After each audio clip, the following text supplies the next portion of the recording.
Hello everyone, welcome to Sanjay Pandey classes. आज हम लोग फिजिक्स की क्लास स्टडी करेंगे एंड जो लोग वीडियो को देख रहे हैं, दिस इज क्लास 11 फिजिक्स और एकदम बिगनिंग से शुरू करेंगे। तो मैं चाहूँगा सबसे पहले पुनीत सर के लिए एक बार जोरदार क्लैप कर दीजिए सब लोग। Thank you everyone and thank you sir. Sir, which topic will study today? Sir, basically I will start with the basic topic of class 11th, and that is motion in straight line. But before we begin with this chapter 1, I will like to give a brief history about the physics, how it's originated and why we are studying the motion in straight line.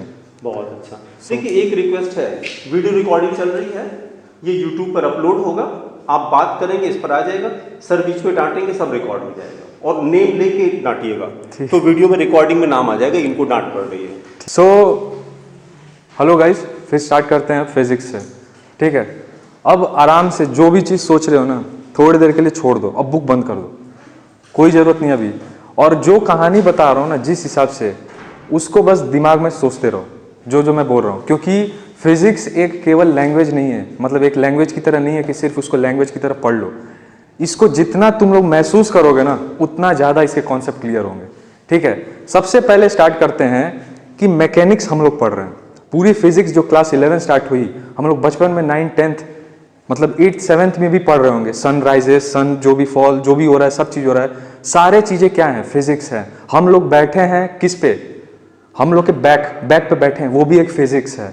क्यों? क्योंकि वहाँ पे stress कम आ रहा है। यानी overall हर एक incident जो हमारे लाइफ फिजिकल सराउंडिंग में हो रहा है, सब चीज़ को हम लोग फिजिक्स से रिलेट कर सकते हैं। और इसीलिए शायद इतना इम्पोर्टेंट है इसके लाइफ में, क्योंकि हम लोग ह्यूमन बीइंग है और हमारे नेचर से हम लोग इंटरेक्ट करते हैं, तो इसलिए हमारी फर्ज बनती है कि हम लोग नेचर को समझे। और शायद इसीलिए क्लास 11th में फिजिक्स को रखा गया। अब स्टार्ट करते हैं कि मैकेनिक्स ही पहले स्टार्टिंग क्यों आया, और इसलिए क्यों कहा जाता है कि मैकेनिक्स ओल्डेस्ट ब्रांच है फिजिक्स का।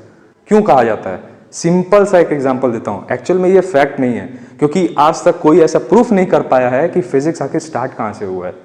ठीक है, जैसे अब हम लोग बचपन से बड़े हो गए, पता चल पाया कि हम लोग कैसे कैसे बड़े हो गए, हमारा जो बोन्स के स्ट्रक्चर्स कैसे बढ़ते गए पता नहीं चला, लेकिन बढ़ गया वो।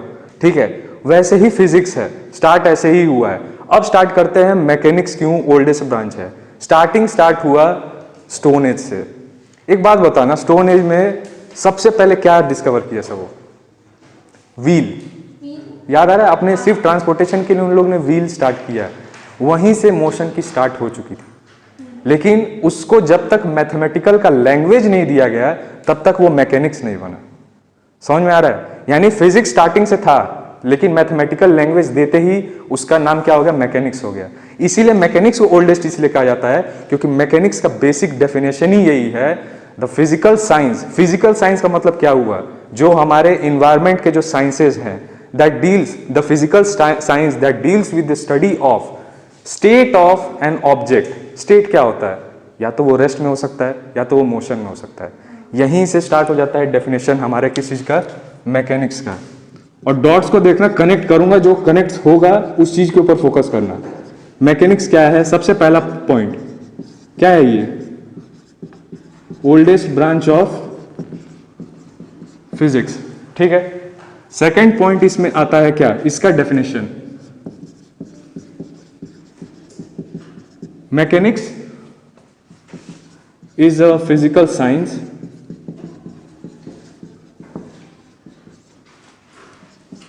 That deals with the study of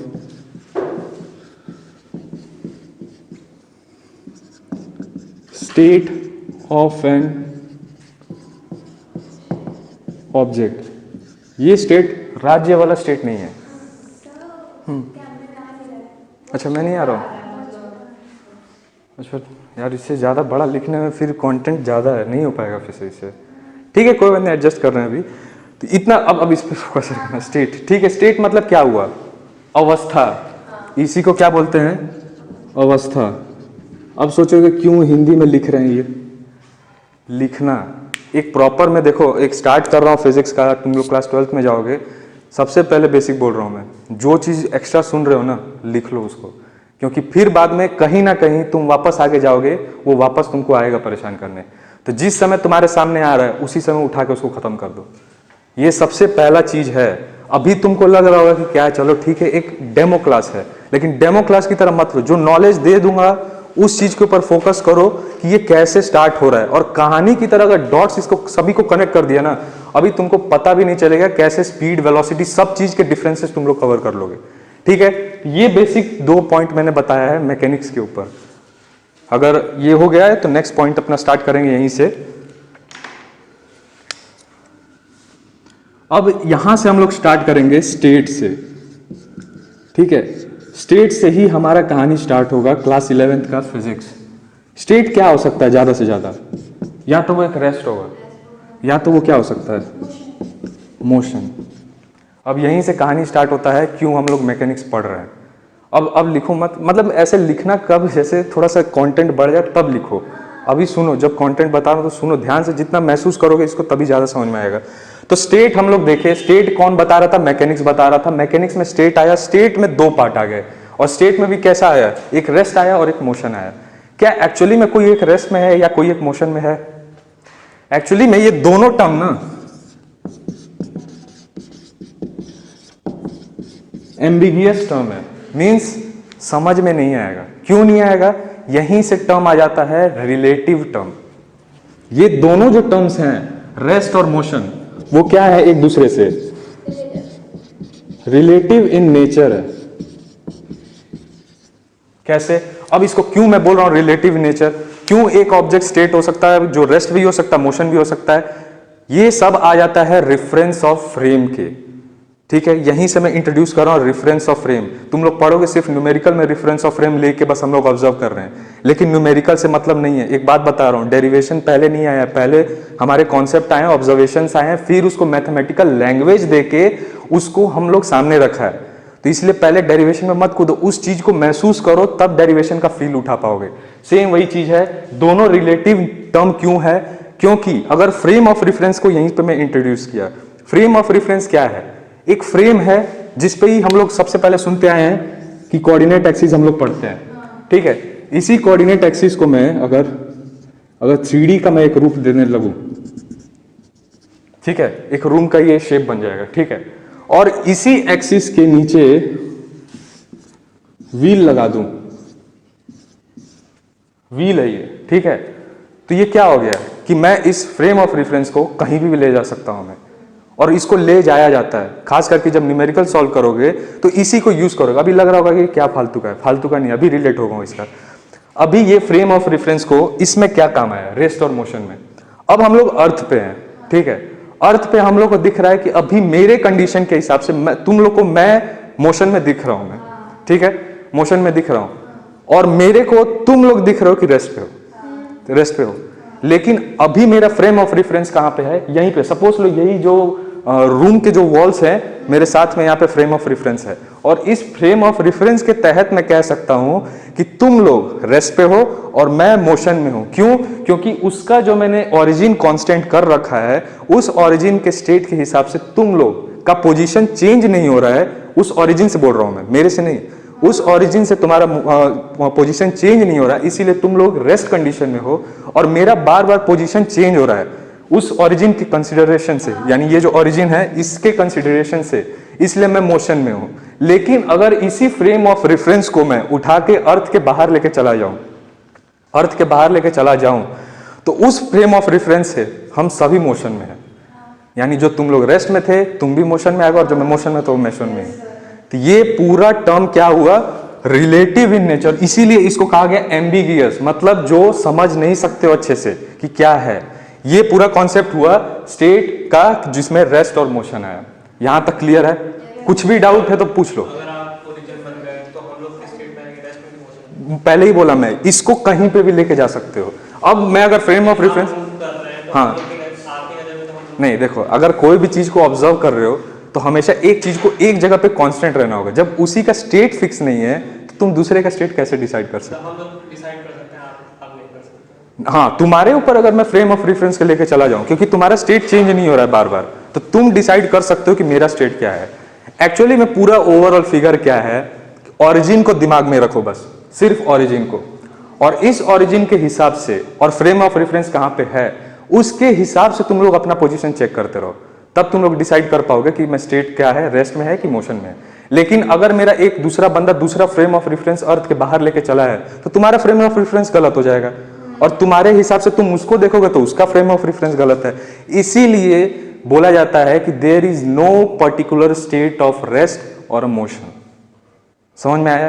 ये टर्म है, बुक में पढ़ोगे तो नहीं समझ में आएगा, लेकिन अगर कहानी की तरह रिलेट कर दोगे पूरा पिक्चर क्लियर है। यहां तक क्लियर है कि नहीं है?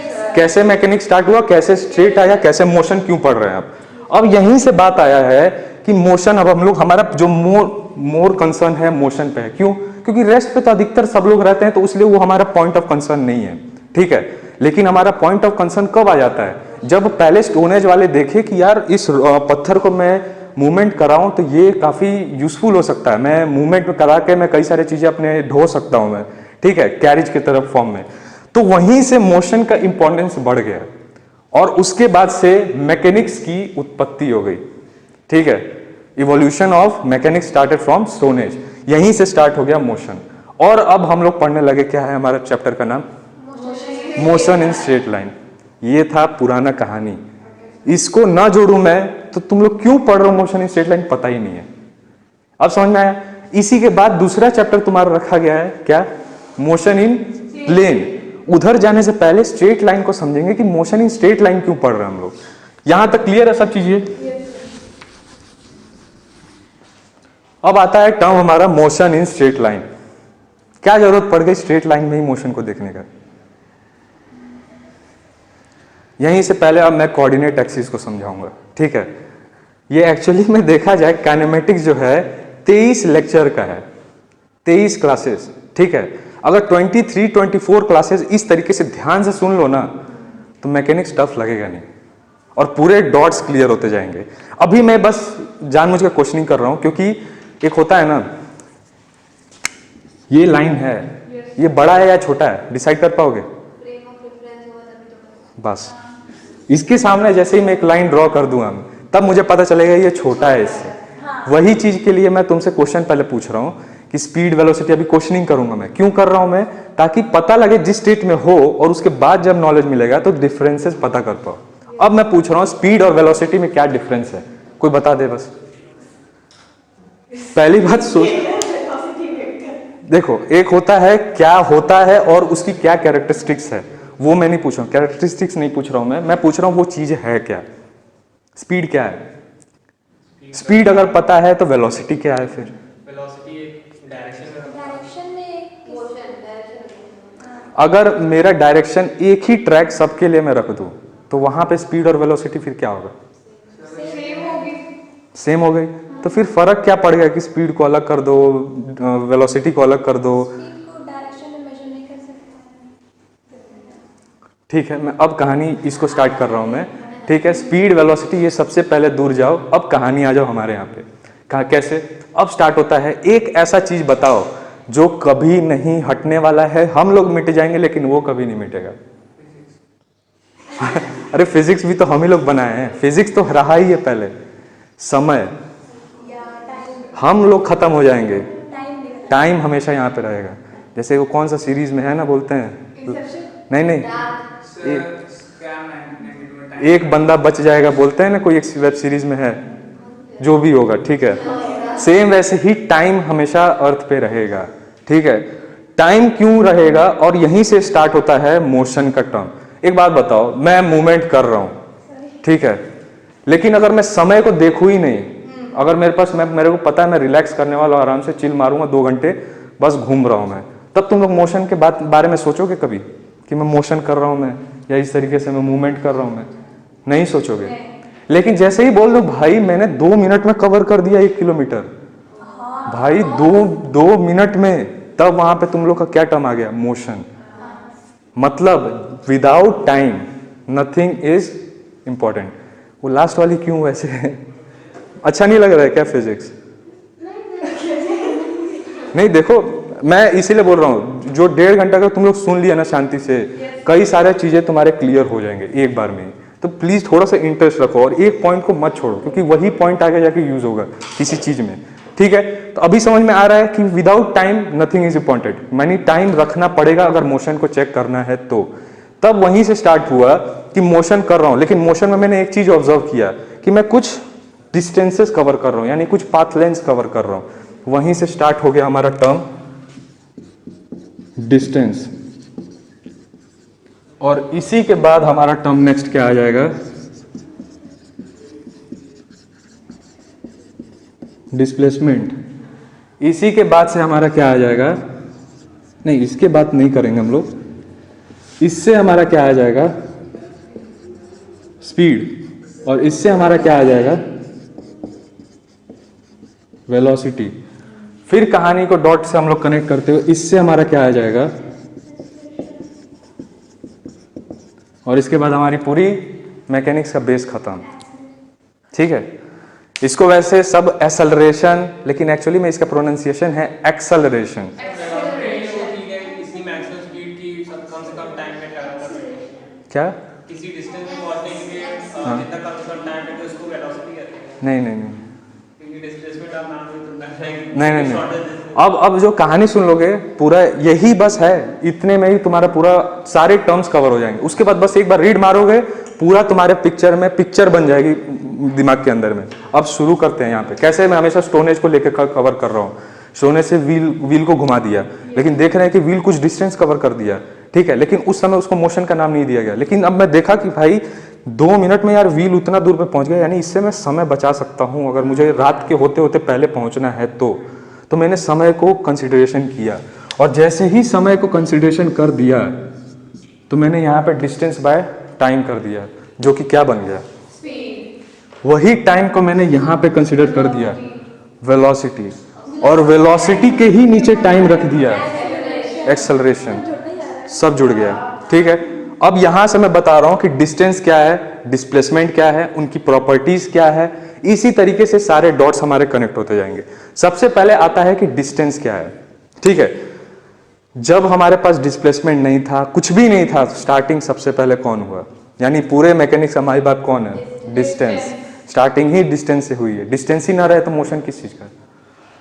जब तुम्हारे पास स्पेस ही नहीं है तो तुम लोग किस चीज का मोशन करोगे, जहां पे हो वहीं पे रहोगे तुम लोग। ठीक है, तो डिस्टेंस हमारे पास प्राइम इंपॉर्टेंस है। तो डिस्टेंस क्या हुआ, हमारे पास एक पाथ है, और हमेशा याद रखना डिस्टेंस और डिस्प्लेसमेंट जैसे ही सुनो ना, सबसे पहले दिमाग में आना चाहिए इनिशियल पॉइंट और फाइनल पॉइंट। ये तुम्हारे दिमाग में तुरंत आना चाहिए, और हमेशा नोट भी अपने दिमाग में रखना कि डिस्टेंस डिस्प्लेसमेंट यानी जहां पे भी पाथ लेंथ की बात आए, हमेशा किसको कनेक्ट करोगे, इनिशियल पॉइंट और फाइनल पॉइंट। ये मेरे पास 2 पॉइंट्स मैंने रख दिए। ये मेरा क्या है, इनिशियल पॉइंट, और ये क्या है हमारे पास। अब तुम्हारा डेफिनेशन स्टार्ट होगा डिस्टेंस और डिस्प्लेसमेंट का। मेरे पास इधर से इधर जाने का, ये अगर मैं इस पॉइंट को 2 डॉट हमेशा रहे हैं, मिनिमम कितने पॉइंट्स रिक्वायर्ड होते हैं एक लाइन को ड्रॉ करने के लिए, 2 कंफर्म। हाँ, एक लाइन को ड्रॉ करने के लिए 2, सर्किल के लिए नहीं सर, एक नहीं, काफी सारे। वो हमारा सब्जेक्ट नहीं है, वो मैथ्स का है। ठीक है, इनिशियल पॉइंट और फाइनल पॉइंट। ठीक है, तो 2 पॉइंट हैं, अगर मैं कहीं पे भी 2 पॉइंट रखूं तो हमेशा इसका कहीं से भी मैं जाऊं तो हमेशा शॉर्टेस्ट पाथ क्या होगा, सीधा मैं कनेक्ट कर दूं इस चीज को सीधा। लास्ट गर्ल समझ में आ रहा है तुमको, पूरी कहानी समझ में आ रही है। लास्ट में पूछूंगा कि राम की मतलब वाइफ कौन है, क्योंकि इसी कहानी में किसी को राम बना दूंगा और किसी को सीता बनेगी जरूर। ठीक है, तो यहां से इनिशियल पॉइंट से फाइनल पॉइंट कनेक्ट किए। अगर मैं इसके शॉर्टेस्ट पाथ को कनेक्ट कर दूं तो यही मेरा क्या बन जाता है, डिस्टेंस। और डिस्टेंस को देखो डिनोट करने के लिए बहुत सारे चीज यूज कर सकते हो। सिंपली डी यूज कर सकते हो, या मोस्टली एस यूज करते हैं। अगर इसी एस के ऊपर वेक्टर का साइन लगा दूं, वेक्टर भी समझाऊंगा क्या है, क्यों पढ़ रहे हैं, उस वी को क्या बोल देते हैं, डिस्प्लेसमेंट हो जाता है। अब मैंने बोला कि इसी डिस्टेंस, देखो यहीं पे मैं डिस्टेंस भी नाम रख रहा हूं और डिस्प्लेसमेंट भी रख रहा हूं। मतलब मैं क्या कहना चाह रहा हूं, रुपया में अगर बोल दूं मैं, ठीक है, रुपया में तुम्हारा 100 रुपये भी आ जा रहे हैं, 500 रुपये भी आ जा रहे हैं, 1000 रुपये भी आ रहे हैं, 2000 रुपये भी, सब आ रहे हैं सब उसमें। लेकिन एक कॉमन टर्म क्या दे रहे हो तुम, रुपीज या रुपया। ठीक है, वैसे ही डिस्टेंस एक कॉमन टर्म है पाथ लेंथ को बताने का, कि मेरे पास ये डिस्टेंस है। लेकिन अगर मैं जैसे ही बोल दूं भाई साहब डिस्प्लेसमेंट, यानी तुरंत दिमाग में क्लिक होना चाहिए कि ये शॉर्टेस्ट डिस्टेंस है, शॉर्टेस्ट डिस्टेंस है, डिस्प्लेसमेंट नहीं। डिस्टेंस तो सब है, डिस्टेंस है, लेकिन जैसे ही डिस्प्लेसमेंट टर्म बोल दिया मतलब वो शॉर्टेस्ट पाथ है और हमेशा स्ट्रेट ही होगा। क्यों स्ट्रेट होगा? क्योंकि दो इनिशियल और फाइनल पॉइंट को जोड़ते हैं तो सबसे पहले क्या बनेगा तुम्हारा? स्ट्रेट लाइन, कर्व लाइन नहीं बनेगा। इसीलिए बोलते हैं क्या? Displacement is a motion of an object in a straight line. Displacement is an motion of an object in a straight line. समझ में आया क्यों स्ट्रेट लाइन पे था? क्यों पॉइंट? क्योंकि पॉइंट हमारी इंपॉर्टेंस है। क्लियर हो रहा है ये? या कुछ भी डाउट है अभी तक में? बताओ, क्योंकि इसके बाद जैसे जैसे जुड़ेंगे मैं कुछ और भी इसमें जब घुस जाऊंगा तो टफ पड़ने लगेगा। फिर वही अगर मैं काइनेमेटिक्स के जब डिराइव करूंगा इक्वेशन, याद होगा इस तरीके से किसी को? 3 इक्वेशन याद तो जरूर होंगे तुमको। v इज इक्वल्स टू, फिर s इज इक्वल्स टू, और फिर याद हो गया होगा। इतना तो याद है। क्यों हम लोग पढ़े इसको?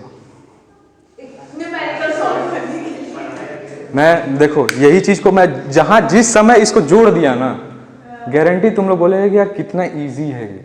और मानोगे नहीं, जितना मैं अगर कंटेंट दे दूं तो तुम्हारा मोशन इन स्ट्रेट लाइन मात्र 3 घंटे का चैप्टर है, अगर ध्यान से कहानी की तरह सुन लिया तो। ठीक है, लेकिन अभी हमारा टाइम वेस्ट नहीं करने जाता, फिर अभी यहीं से आऊंगा मैं, उस पॉइंट पे आने वाला हूँ। यहाँ पे क्लियर हुआ डिस्टेंस क्या है, डिस्प्लेसमेंट क्या है। अब कोई पूछ दे कि डिस्टेंस डिस्प्लेसमेंट क्या है तो अब डाउट है कुछ भी बता सकते हो किसी को भी। अब यहीं पे प्रॉपर्टीज जुड़ जाती हैं कि जैसे एमसीक्यू ऑब्जेक्टिव टाइप की पूछ देते हैं, क्या डिस्टेंस नेगेटिव हो सकता है? क्या डिस्टेंस नहीं, क्यों नहीं हो सकता है? डिस्टेंस नेगेटिव मतलब वो चला ही नहीं तो डिस्टेंस क्या कवर? नेगेटिव डिस्प्लेसमेंट नेगेटिव हो सकता है? नेगेटिव हो सकता कुछ डाउट? अच्छा, डिस्प्लेसमेंट नेगेटिव हो सकता है, क्यों हो जाता है वो? क्योंकि जब लोग इनिशियल पॉइंट एक तरह से मैं कह रहा हूं कि डिस्प्लेसमेंट ही डिस्टेंस से निकल के आ रहा है, और बाद में बोल रहा हूं कि डिस्प्लेसमेंट नेगेटिव हो जा रहा है लेकिन डिस्टेंस नहीं नेगेटिव हो रहा है। मतलब वही बात हो गई कि मेरा डीएनए मैच हो रहा है मम्मी से, लेकिन मेरी मम्मी का डीएनए मेरे से मैच नहीं हो रहा। क्यों? ये क्वेश्चन क्यों आ गया? फिर घुमा फिरा के हमारी बात आ जाती है किस पे? Cartesian coordinates. वो हमारा बोल देते हैं, वो तुम जब तक मैकेनिक्स में घूमते रहो तुम्हारे साथ साथ घूमता रहेगा, और उसी से ही डिसाइड होता है कि मेरा डिस्प्लेसमेंट नेगेटिव है या पॉजिटिव है या जीरो है। अगर वो नहीं है, मैं यहाँ पे यहाँ गया, फिर वहां से मैंने यहाँ पे आ गया, अगर मेरे को पता ही नहीं है, मैं पहले अब मैं बस यही 2 लाइन लिख दूं मैं, और मैं बोल दूं ए और बी। मैं ये नहीं कह रहा हूं कि ए से बी, ए से करके मैं बी तक पहुंचा, ये भी नहीं बोल रहा हूं मैं, सिर्फ 2 लाइन दे दूं मैं, डिसाइड कर पाओगे कि क्या डिस्प्लेसमेंट और क्या डिस्टेंस है। लेकिन जैसे ही मैं कार्टेशियन कोऑर्डिनेट्स को इंक्लूड करूंगा मैं, तब वहां पे डिसाइड कर सकते हैं कि मैं पॉजिटिव में गया हूं कि नेगेटिव में गया हूं, और हमेशा वहीं पे पॉइंट, हमेशा इस दोनों पॉइंट को ना। फिक्स्ड फ्रेम ऑफ रेफरेंस से लेके ओरिजिन से लेके तभी पॉजिटिव। एक बात बताओ, मैं बोल रहा हूं मोशन, मोशन को कहानी में सोचो, मोशन जब तक तुम्हारा फ्रेम ऑफ रेफरेंस के बिना हो ही नहीं सकता, मोशन के ही अंदर में तो तुम लोग डिस्टेंस, बाद में जाके स्पीड और वेलोसिटी पढ़ रहे हो, तो वो कैसे बिना रेफरेंस के हो गया? समझ में आ रहा है मैं क्या बोल रहा हूँ? नेगेटिव हो रहा है। ये पूरा बड़ा एक वो है, कंसाइज फॉर्म है, लेकिन जब मैं उसको खोलूंगा ना तो ये पूरा चीज बाहर निकल के आ रहा है। जब मैंने पूरे बड़े को ही बोल दिया कि ये बड़ा बिना फ्रेम ऑफ रेफरेंस के नहीं चल सकता है, तो छोटे वाले कैसे? समझ में आ रहा है मैं क्या बोल रहा हूँ? अब कहानी को मैं कनेक्ट कर रहा हूँ, स्पीड पे आऊंगा, फिर वेलोसिटी पे आऊंगा, उससे पहले डिस्टेंस और डिस्प्लेसमेंट के प्रॉपर्टीज फटाफट बता रहा हूं मैं। अब कार्टेशियन कोऑर्डिनेट्स अच्छे से समझे हो या बताऊं एक बार? पता है सब चीज अच्छे से? पता है ना सही से? एक्स वाई जेड कहीं पे भी ले सकते हो। मैंने मान लिया ये यहाँ पे 1 मीटर होगा, यहाँ पे 2 होगा, यहाँ पे 3 होगा, यहाँ पे 4 होगा, ठीक है। और जस्ट इसके साइड पे मैं एक और चीज बनाऊंगा, मैं इसी को मैं पीछे एक्सटेंड कर दूं, फिर इस y को मैंने यहाँ पे एक्सटेंड किया और z को यहाँ पे एक्सपेंड किया। दिख रहा है ये कैसे हो रहा है? ये एक्चुअली में ये इस तरीके से हो गया है। 3D में अगर देखोगे तो एक इधर का जोन आएगा, एक इधर का जोन आएगा, एक इधर। समझ रहे हो मैं क्या बोल रहा हूँ? तो ये सारे चीजें हमारे पास आ गई। इसी को हम लोग क्या बोल देते हैं यहाँ पे z डैश, यहाँ पे क्या बोल देते हैं, ठीक है। अब फ्रेम ऑफ रेफरेंस हमारे पास आ चुका है और ओरिजिन हमारे पास आ चुका है। इस ओरिजिन से मैंने क्या किया, यहाँ पे मैंने अपने एक कार को बनाया। ये कार ना तुम्हारा पीछा नहीं छोड़ेगा अगर मैकेनिक्स अच्छे से पढ़ोगे तो, ठीक है। ये हमेशा कार आती रहेगी। ये कार क्या करेगी, ओरिजिन पे थी, फिर क्या किया, कुछ देर बाद इसने स्टार्ट किया मोशन, ठीक है। मोशन स्टार्ट करके ये आ चुका 4 पॉइंट पे। इस टाइम पे जब डिस्टेंस हम लोग कैलकुलेट करेंगे तो पॉजिटिव आ गया, और पॉजिटिव आने के बाद एक पर्टिकुलर डायरेक्शन में गया, क्योंकि सिर्फ एक एक्सिस को इसने पकड़ा, इसलिए यहां पे हम लोग क्या बोल देते हैं, डिस्प्लेसमेंट हमारा पॉजिटिव है। क्यों? क्योंकि अब इसको मैं प्रूव भी कर सकता हूं। जैसे देखो, इनिशियल पॉइंट हमारा यहां पे था, नेक्स्ट चला गया 4 पे। डिस्टेंस कैसे निकालेंगे, दो बीच की दूरी कैसे निकालेंगे, हमेशा फाइनल से इनिशियल के बीच का माइनस करते हैं। 4 माइनस 0 क्या आएगा, हमेशा पॉजिटिव 4। अगर पॉजिटिव आ गया, मतलब अगर ऐसे लिखा भी है तो इसको डिस्टेंस मत बोलना कभी भी भूल के, ये हमेशा डिस्प्लेसमेंट को ही डिनोट करेगा। क्यों? क्योंकि पॉजिटिव साइन शो कर रहा है कि डायरेक्शन है उसका, और 4 जो है वो उसका मैग्नीट्यूड है। और किसी भी चीज को डायरेक्शन और मैग्नीट्यूड दोनों साथ में मिल जाते हैं तो क्या हो जाता है, वेक्टर। वेक्टर मतलब स्पेसिफिक डायरेक्शन, सब चीज है, इसीलिए स्पेसिफिक डायरेक्शन किसका होता है, डिस्प्लेसमेंट का, ना कि डिस्टेंस का। और सिर्फ 4 यूनिट बोलूंगा कि एक गाड़ी 4 यूनिट चली तो उधर मैं सिर्फ क्या बोलूंगा, डिस्टेंस। समझ में आ रहा है मैं क्या बोल रहा हूं? अब इसी को निगेटिव कर सकता हूं, कैसे? कार को मैंने अपने पीछे उड़ाया और -1 पे पहुंचा दिया, ठीक है, लेकिन वैसे भी अभी भी फिर भी पॉजिटिव ही रहेगा। जब तक पीछे के साइड पे मैं ज्यादा ना मूवमेंट कर दूं और आगे की तरफ कम रहेगा, तभी जाके वैल्यू आएगा। क्यों? वो भी दिखा दे रहा हूं। 4 है, मान लो मैं यहाँ पे -5 पे पहुंच चुका, ठीक है। मैंने यहां से 4 से स्टार्ट किया और मूवमेंट कहां पे कर दिया, -5 पे। अब याद रखना मैं उधर नहीं बना रहा हूं गाड़ी, 0.4 पे गाड़ी थी हमारी, अब मूवमेंट करके आ गई -0.5 पे। एक्चुअली में कोई -5 कहीं लिखा नहीं है आजू बाजू में, ये हमारा कौन बता रहा है, बस फ्रेम ऑफ रेफरेंस यानी कार्टेशियन कोऑर्डिनेट्स बता रहा है। इसलिए हम लोग डिसाइड कर पा रहे हैं कि डिस्प्लेसमेंट निगेटिव हो रहा है, डिस्प्लेसमेंट पॉजिटिव हो रहा है। एक्चुअली में कोई पॉजिटिव और कोई नेगेटिव चीज नहीं है, लेकिन जैसे ही कार्टेशियन कोऑर्डिनेट्स का इंट्रोडक्शन आया तो हमारे पास क्या आ गई, पॉजिटिव और नेगेटिव चीज आ गई है। तो ऐसे ही यहाँ पे मैंने क्या किया, प्लस 4 पॉइंट पे हमारे पास क्या है, गाड़ी है, और वहां से मूवमेंट करा के मैंने -5 तक लेके आया।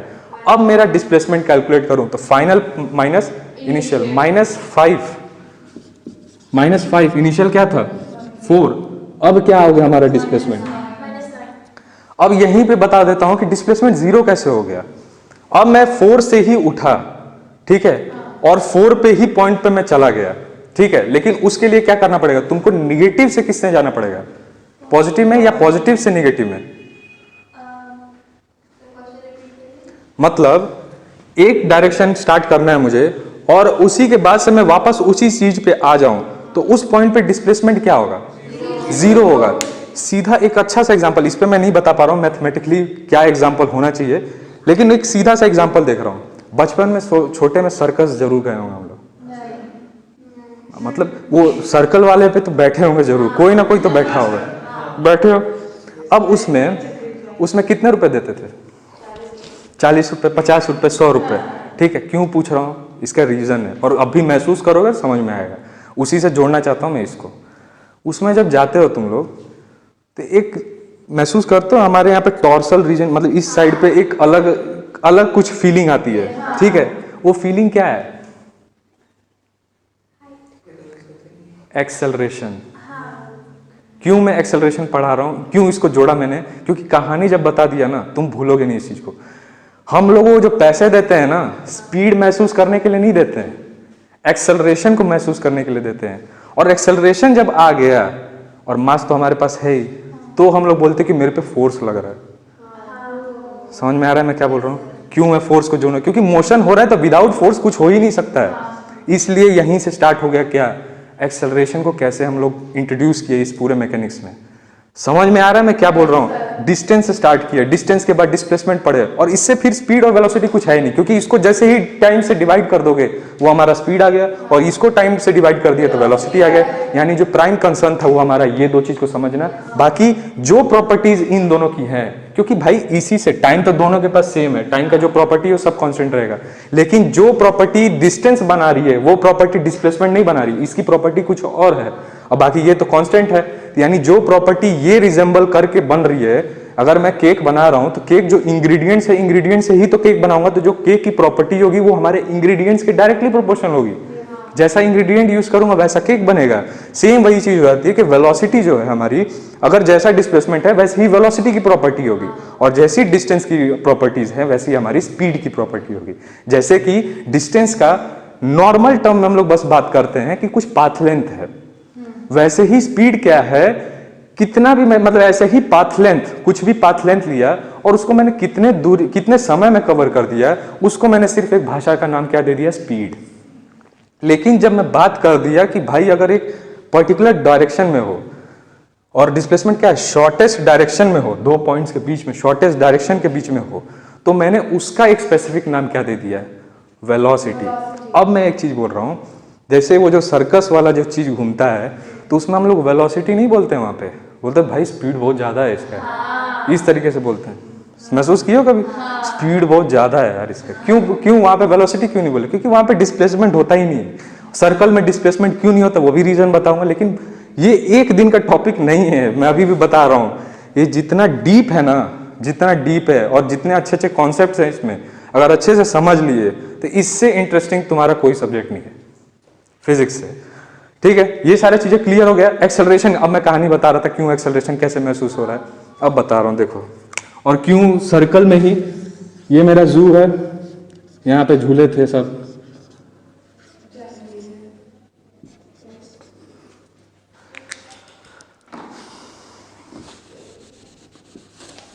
बस महसूस करो मैं क्या बोलना चाह रहा हूं।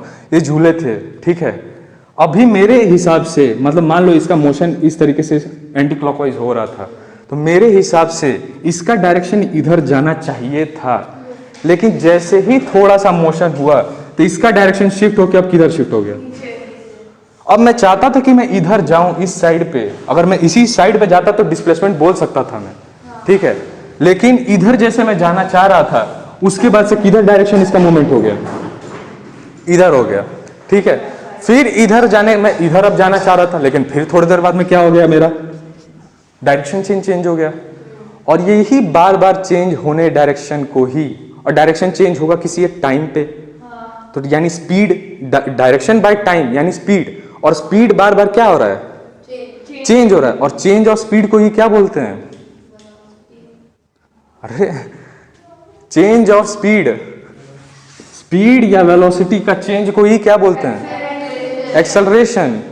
समझ पा रहे हो मैं क्यों बोल रहा हूं कि एक्सेलरेशन हम लोग महसूस करते हैं, क्योंकि इधर में हमेशा बार बार डायरेक्शन चेंज हो रहा है, और हर डायरेक्शन में जाहिर सी बात है टाइम तो हमेशा रहेगा हमारे पास। अब मैंने चेक करने लगा कि भाई हर बार 1 मिनट के बाद ना डायरेक्शन चेंज हो जा रहा है, हर 2 मिनट बाद डायरेक्शन चेंज हो जा रहा है, यानी डायरेक्शन जब चेंज हुआ यानी कुछ डिस्टेंसेस एक पर्टिकुलर रीजन में कर रहा होगा, और वो बार बार डिस्टेंसेस बाय टाइम जो चेंज हो रहा है वेलोसिटी को, यानी चेंज इन वेलोसिटी बार बार हो रहा है, और चेंज इन वेलोसिटी हो रहा है इसीलिए हमारे पास क्या आ गया, एक्सेलरेशन आ गया। और यहाँ पे डिस्प्लेसमेंट क्यों नहीं आया है वो बता रहा हूँ, क्योंकि मैं इसी पॉइंट पे से स्टार्ट किया, और मेरा जो फाइनल पॉइंट मेरा चाहता था कि मैं इसी लाइन पे जाऊं, मैं इस लाइन पे मैं जाना चाहता था, मेरा फाइनल पॉइंट, लेकिन पहुंचा नहीं वहां पे, वो घूम के ये पॉइंट यहाँ घूम के वापस यहीं पे आके रख गया। तो फाइनल माइनस इनिशियल पॉइंट क्या हो गया, 0, इसीलिए डिस्प्लेसमेंट यहाँ पे क्या हुआ, 0। जब डिस्प्लेसमेंट होगा ही नहीं तो यहाँ पे वेलोसिटी क्या होगा, 0। इसीलिए यहाँ पे कॉमन टर्म सिर्फ बोलते हैं क्या, स्पीड। समझ में आया है मैं क्या बोलूं, पूरी पिक्चर क्लियर हो रही है। सर आप तुम पर्टिकुलर पॉइंट की बात कर रहे हैं कि पूरे किसकी, ये पॉइंट देखो, पॉइंट क्या है, कोई भी सर्किल जो है, जैसे एक मेरे पास सर्किल है, इस सर्किल में इनफाइनाइट नंबर ऑफ पॉइंट्स हैं, ठीक है, इनफाइनाइट नंबर ऑफ पॉइंट्स हैं, तो मैं कहीं पे भी किसी को भी पॉइंट्स ले सकता हूं। सर्किल बनाई किसे है, सर्कल का डेफिनेशन क्या होता है, the locus of a point, the point, कुछ याद आ रहा है कुछ इस टाइप का, locus of, the locus of a point around a fixed point is called as circle. ये बेसिक डेफिनेशन है, देखो एक्चुअली मैं खुद सीबीएसई में मेरे 97 मार्क्स है मैथ्स में, मेरा मैथ्स फेवरेट सब्जेक्ट है वैसे, लेकिन जब तुम अगर फिजिक्स पढ़ रहे हो तो मैथ्स तुम्हारा स्ट्रांग होना ही चाहिए। तो क्यों लोकस का पॉइंट हुआ, तो यानी एक पॉइंट कहीं पे भी मैं पॉइंट ले सकता हूँ मैं, तो मैं किसी पॉइंट को भी कंसिडर कर सकता हूँ। मैं अभी हमेशा बोल रहा हूँ कि जब तुम, एक बात बताना, अभी देखो मैं बोला इस पे ध्यान लगाओ, तब ध्यान लगा रहे हो ना, मतलब एक बात कह रहा हूँ मैं, और मैं अगर छोड़ दूँ यार चिल मारो यार अब सब, ठीक है, करोगे यहाँ पे ध्यान नहीं लगाओगे ना। सेम वैसे ही चीज़ है, अगर मैं ऑब्जर्व कर रहा हूँ कि स्पीड हो रहा है, कुछ चेंजेस हो रहा है, यानी तुम उस समय ऑब्जर्व कर रहे हो, तो ऑब्जर्व हमेशा अपने आप को एक जगह पर रख के करोगे ना, अपना मूवमेंट करते रहोगे और ऑब्जर्व करोगे, तब नहीं हो सकता उस तरीके से, ठीक है। और वो हो सकता है जब दोनों की रिलेटिव वेलोसिटी जीरो। अब उधर मैं पहुंचा ही नहीं, इसीलिए मैं ज़्यादा कुछ एक्स्ट्रा चीज़ जोड़ना नहीं चाह रहा हूँ, क्योंकि अगर आगे का डीप में पहुंच गया तो कई सारे पॉइंट इसमें जुड़ जाएंगे, ठीक है। यहां तक क्लियर है कि नहीं? कुछ भी डाउट है भाई तुम्हारे में? डाउट है? हाँ हाँ, कुछ भी, तुम दोनों में, तीनों में? अरे डाउट होना चाहिए यार, कुछ भी एक आधो जैसे क्वेश्चन पूछा है, यानी कुछ क्यूरियोसिटी आ रही है अंदर में मेरे, वो मतलब अच्छी चीज होती है, सीरियसली बता रहा हूँ, क्योंकि जब तक वो अगर आएगा नहीं, तुम लोग मतलब फील नहीं कर रहे हो, अगर जो फील करना चाहिए, या फील कर लिए हो, चलो ठीक है, ठीक है। अब यहीं पे तुम लोग बुक्स में देखे होगे, अब मैं दो चार चीज को और जोड़ूंगा मैं। डिस्टेंस डिस्प्लेसमेंट कवर, स्पीड में अब हम लोग बात कर देते हैं यूनिफॉर्म स्पीड, ठीक है, फिर वेरिएबल स्पीड, फिर इसी टाइम पे ही आ जाता है इंस्टेंटेनियस स्पीड, यही वर्ड सुने होगे, यहीं पे सुने होगे एक एवरेज स्पीड, और यही जो चार चीज हैं वो सेम वेलोसिटी को भी बोल देता हूं। क्यों? क्योंकि स्पीड से ही तो वेलोसिटी बना है, स्पीड और वेलोसिटी सेम ही है, बस डायरेक्शन का फर्क आ जाता है वेलोसिटी में, यानी जो प्रॉपर्टीज यहाँ पे आएंगी वो प्रॉपर्टीज यहाँ पे भी मैं लिखूंगा, और दोनों में डिफरेंसेस हैं। जैसे कि ये यूनिफॉर्म स्पीड था, वेरिएबल स्पीड था, instantaneous speed, average speed, same वैसे ही वेलोसिटी में क्या क्या आ जाएगा, यूनिफॉर्म वेलोसिटी, वेरिएबल वेलोसिटी, फिर इंस्टेंटेनियस वेलोसिटी और एवरेज वेलोसिटी। अब एक एक टर्म को समझेंगे कि क्या क्या चीजें हैं ये, ठीक है। ब्रेक चाहिए या 5 मिनट का, कुछ भी, रिलैक्स, ज्यादा भारी पड़ रहा हो तो नहीं, मतलब लोड नहीं आया ना, ऐसे ही हो जाएगा अगर तुम चलो यहाँ पे यूनिफॉर्म का बात आता है। यूनिफॉर्म स्पीड क्या है? अब देखो, जितना मैं ज्यादा समझाऊंगा और जितने चीज को बस अब अंदर में पिक्चराइज बस करते रहो, पूरा कॉन्सेप्ट क्लियर हो जाएगा। अब यूनिफॉर्म स्पीड का जाकर बस एक बार डेफिनेशन पढ़ोगे तुम लोग, पूरा जो मैं अभी बताया ना, पूरा कहानी तुम्हारे सामने वापस प्लेबैक, मतलब क्या बोलते हैं, रिप्ले होगा, ठीक है। अब जैसे मैं स्टार्ट कर रहा हूँ, स्पीड का डेफिनेशन पता चल गया, कुछ डिस्टेंसेस कवर करूंगा कुछ पर्टिकुलर टाइम में, उसी को रेशियो को हम लोग क्या बोल देते हैं, स्पीड। वैसे ही बोल दूं कि वेलोसिटी क्या होता है, the ratio of displacement upon time, या उसको अगर एक अलग लैंग्वेज में बोलूं कि the time taken by an object to cover a shortest distance between initial and final point is called as velocity.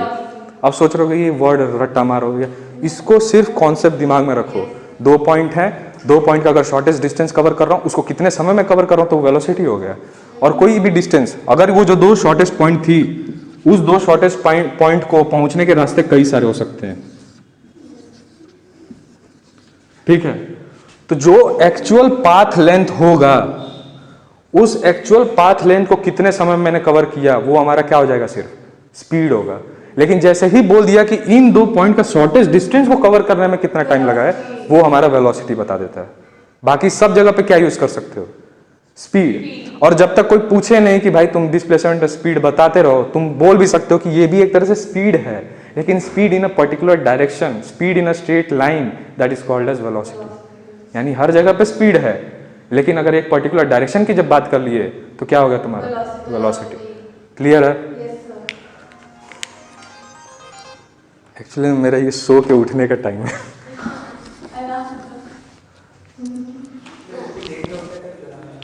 नहीं, मैं रात को जगता हूँ, दिन में सोता हूँ मैं, ठीक है।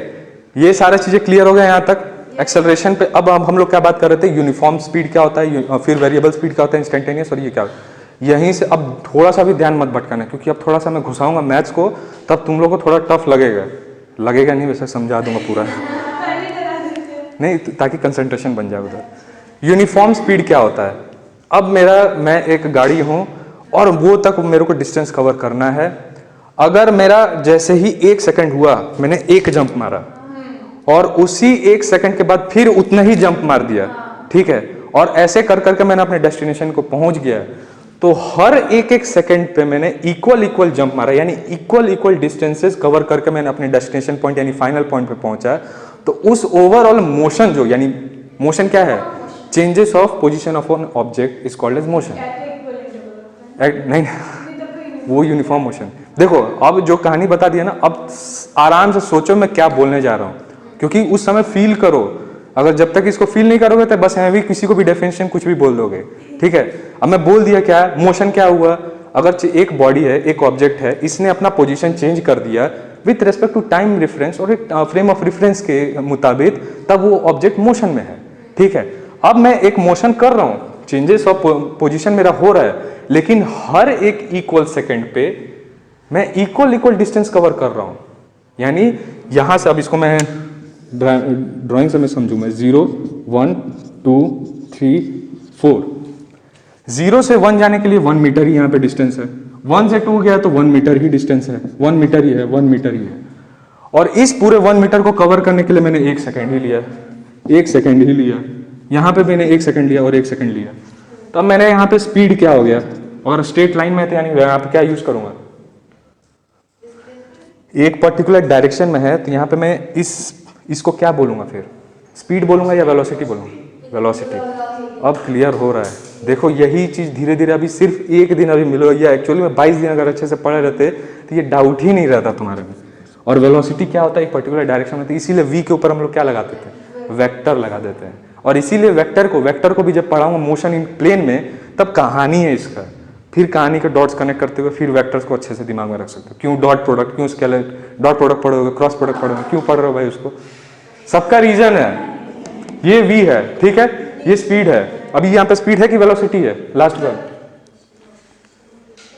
हाँ तुम भी अच्छा हुआ, तुम भी यहीं पे फोकस कर लिया। अगर बुक में देख रही होती तुमसे नहीं पूछा रहता। बताओ ये क्या है,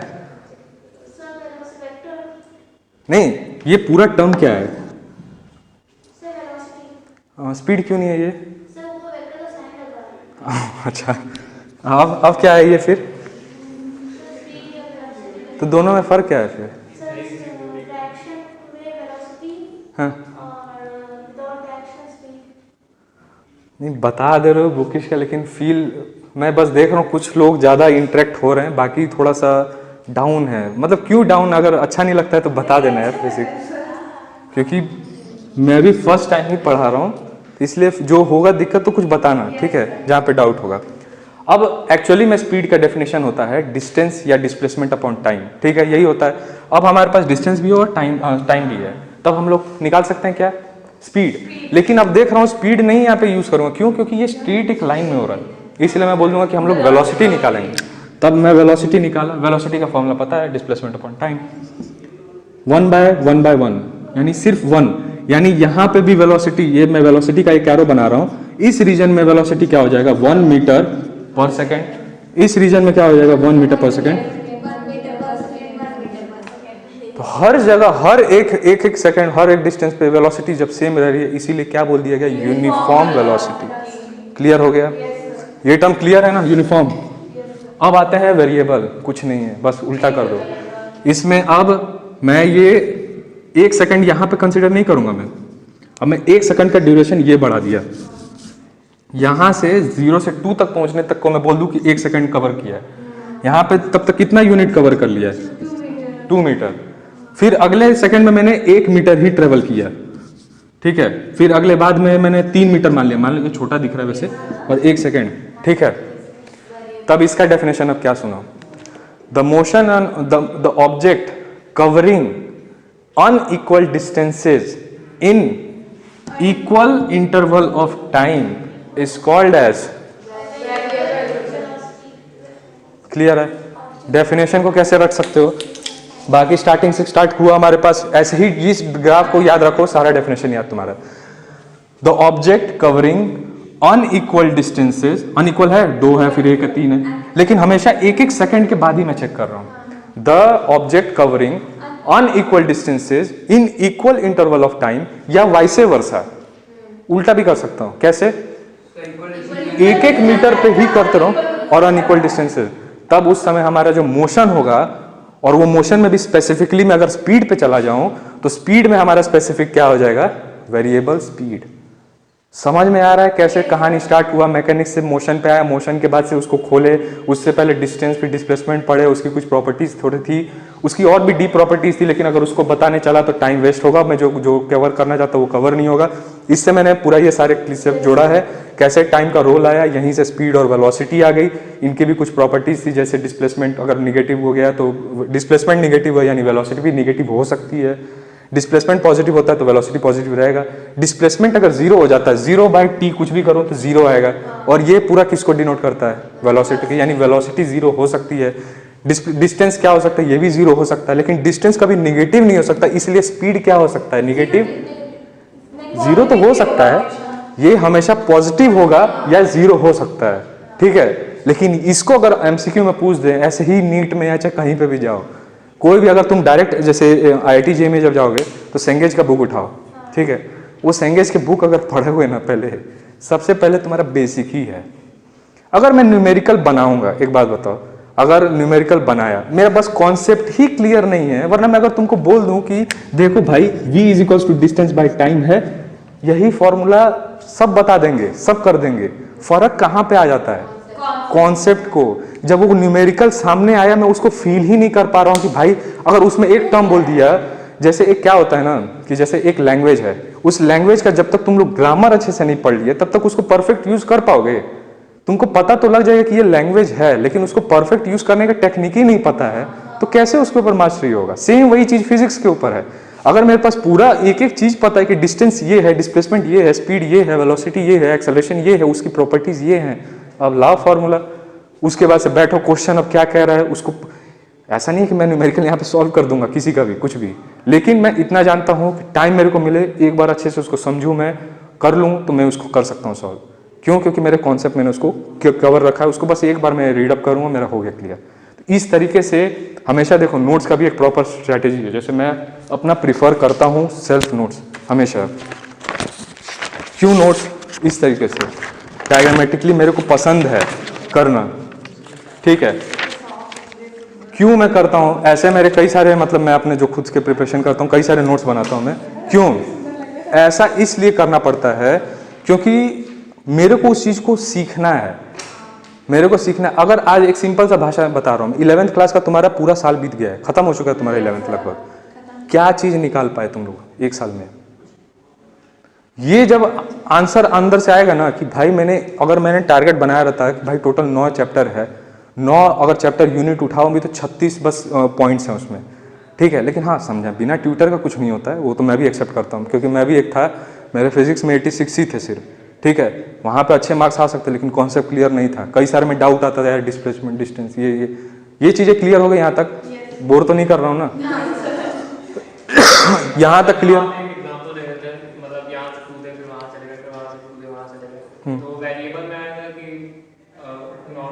अब देखो, अब जो तुम बोल रहे थे ना, यहीं पे मैं घुसा दूंगा मोशन इन प्लेन को।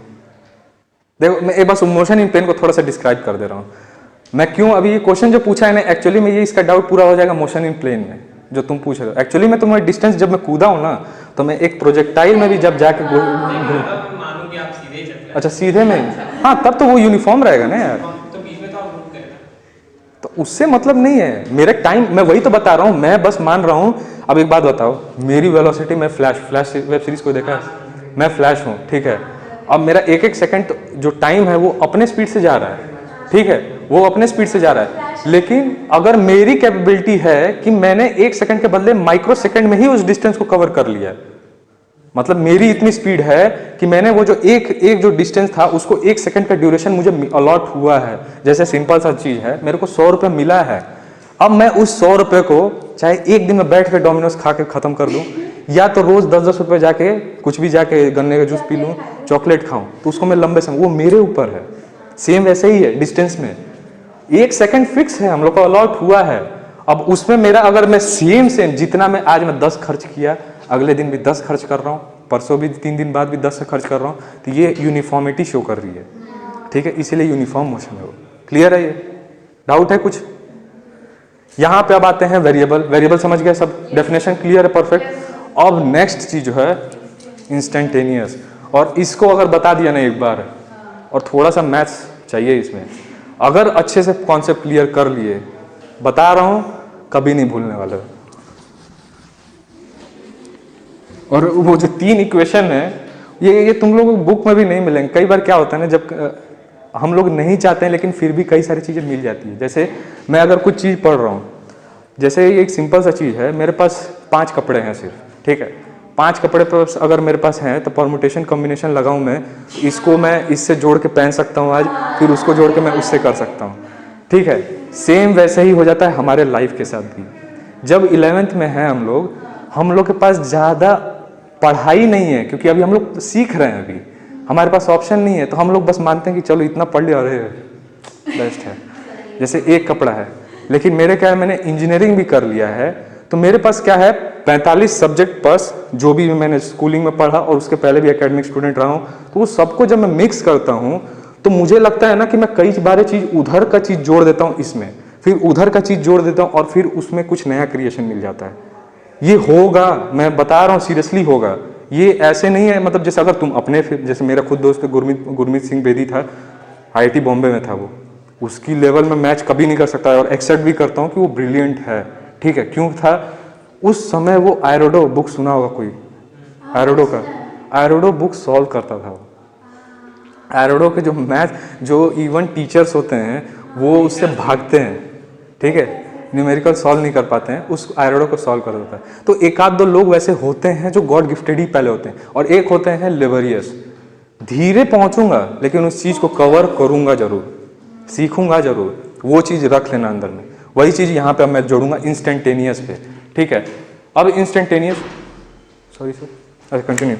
अब मेरा टर्म आता है इंस्टेंटेनियस स्पीड के ऊपर। अब इंस्टेंटेनियस स्पीड के लिए वापस मैं एक प्लेन को कंसिडर करूंगा। मैं प्लेन में, अगर मैं प्लेन सिर्फ बोलता हूं, प्लेन का डेफिनेशन कोई बोल सकता है?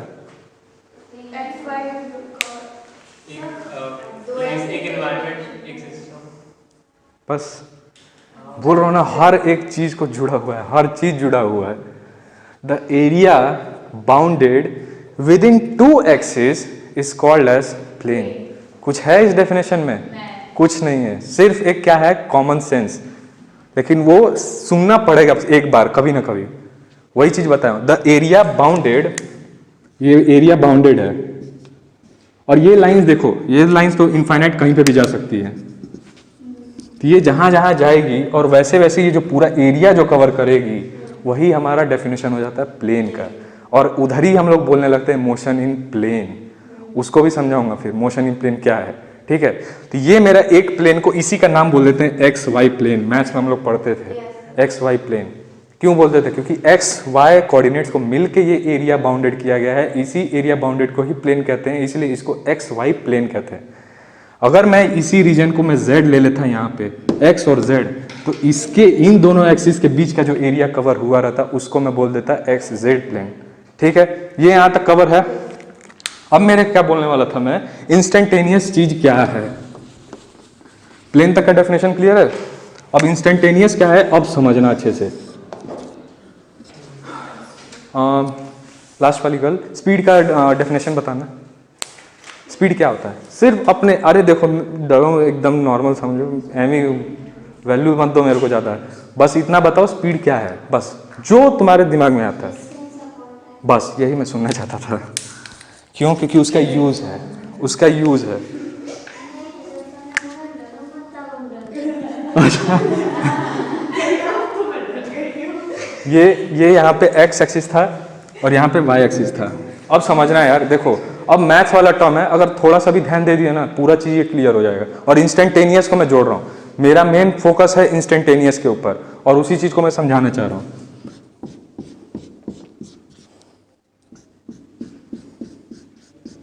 ठीक है, यहां पे इस कोऑर्डिनेट को मैंने मान लिया कि ये मुझे डिनोट करेगा एस। एस किसको डिनोट करते थे हम लोग?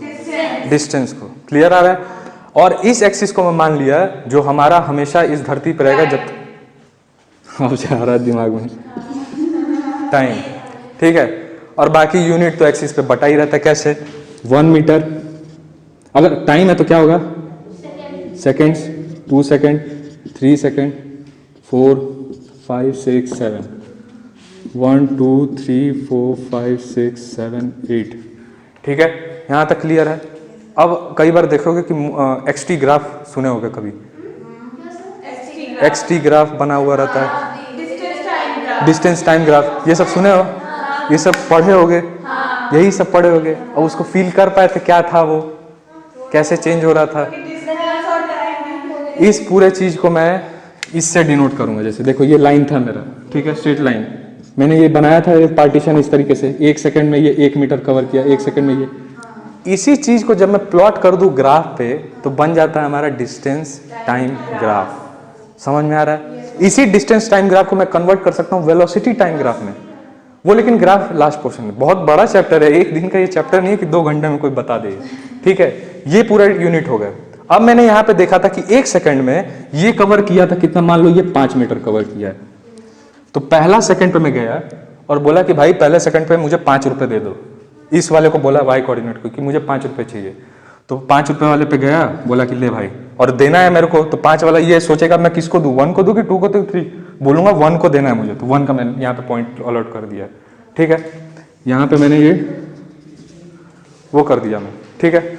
अब मैंने नेक्स्ट में बोल दिया, दूसरे सेकंड पे गया मैं कि भाई अब मेरे को ना दूसरे सेकंड पे जाऊं तो मेरे को 4 रुपए बस मेरे को चाहिए, 4 रुपए मेरे काम हो जाएगा। तो बोला कि ठीक है। 4 वाला भाई बोला किसको चाहिए था यार, 2 रुपए वाले को चाहिए था, 2 वाले सेकंड को चाहिए था। तो वो 2 पे गया यहाँ पे इस तरीके से। या ये बनाओ कि नहीं बनाओ, रहने दो ना, कंफ्यूजिंग कर देगा वो बाद में, इसीलिए मैं सोच रहा हूँ।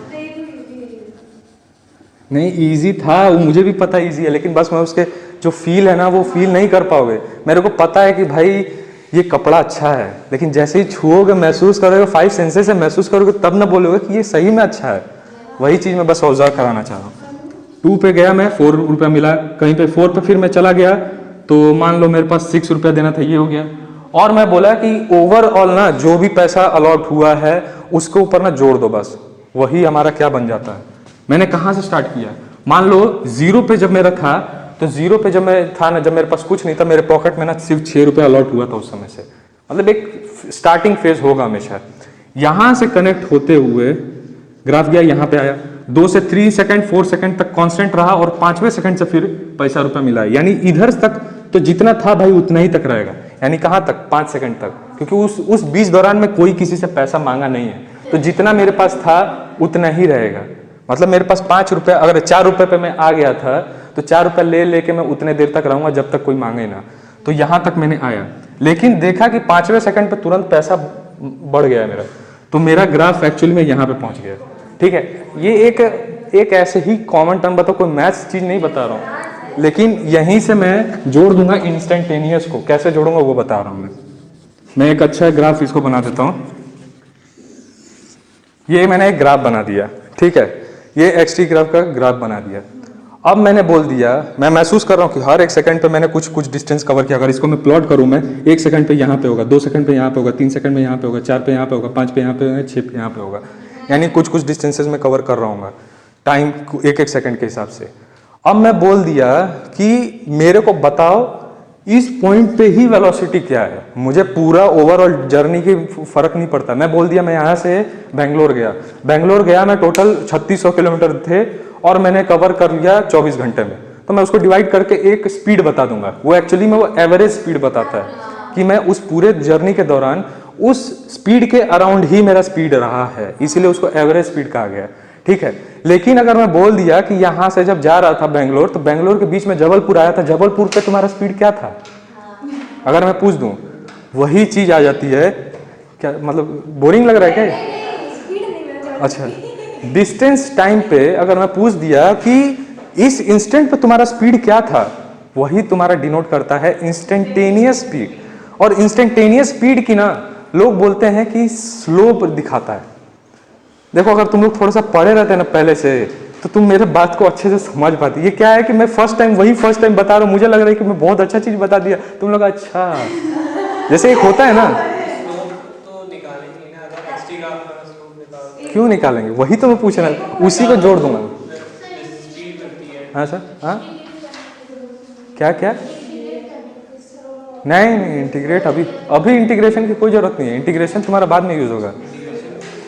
इंस्टेंटेनियस वेलोसिटी जो है तुम्हारा स्लोप क्यों दिखाएगा, या एक स्लोप पे एक पॉइंट पे स्लोप दिखाएगा या क्या दिखाएगा? कुछ समझ में आ रहा है मैं क्या बोलना चाह रहा हूँ? स्पीड तो नहीं दिखाएगा, वेलोसिटी भले दिखाएगा। नहीं समझ में आ रहा है मैं क्या बोलना चाह रहा हूँ? मैं एक ये बनाया हूँ, ये क्या है? टेंजेंट क्या होता है? मैंने यहाँ पे एक टेंजेंट बनाया, सिर्फ सुनो सुनो, अब सुनना, बस 5 मिनट बस सुन लो मेरे से। इस पॉइंट पे मैंने एक टेंजेंट बना दिया, क्या है ये? अब देखो इसी से मैं, जो तुम बोल रहे हो ना कि स्लोप हो, स्लोप यहीं से स्लोप आ जाएगा।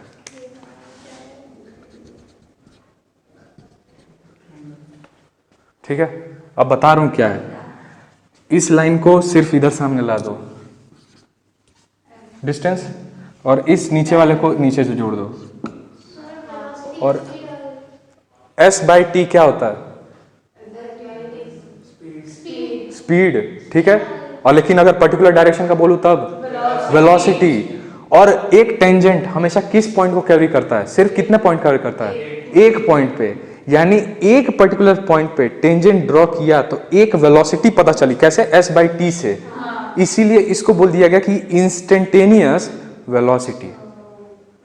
क्लियर है या डाउट है?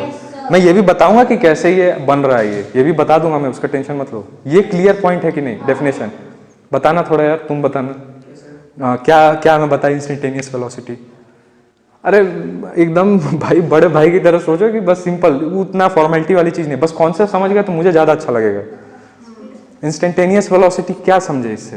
Speed of time. सर किसी एक पॉइंट पे चेंज इन स्पीड या चेंज इन टाइम होगा तो उसको हम लोग मतलब इंस्टेंटेनियस स्पीड कहेंगे। ठीक है,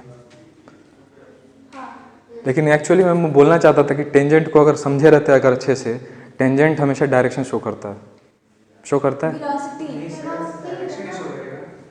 सही बोले आप, टेंजेंट कभी डायरेक्शन शो नहीं करेगा, लेकिन स्लोप हमेशा करेगा।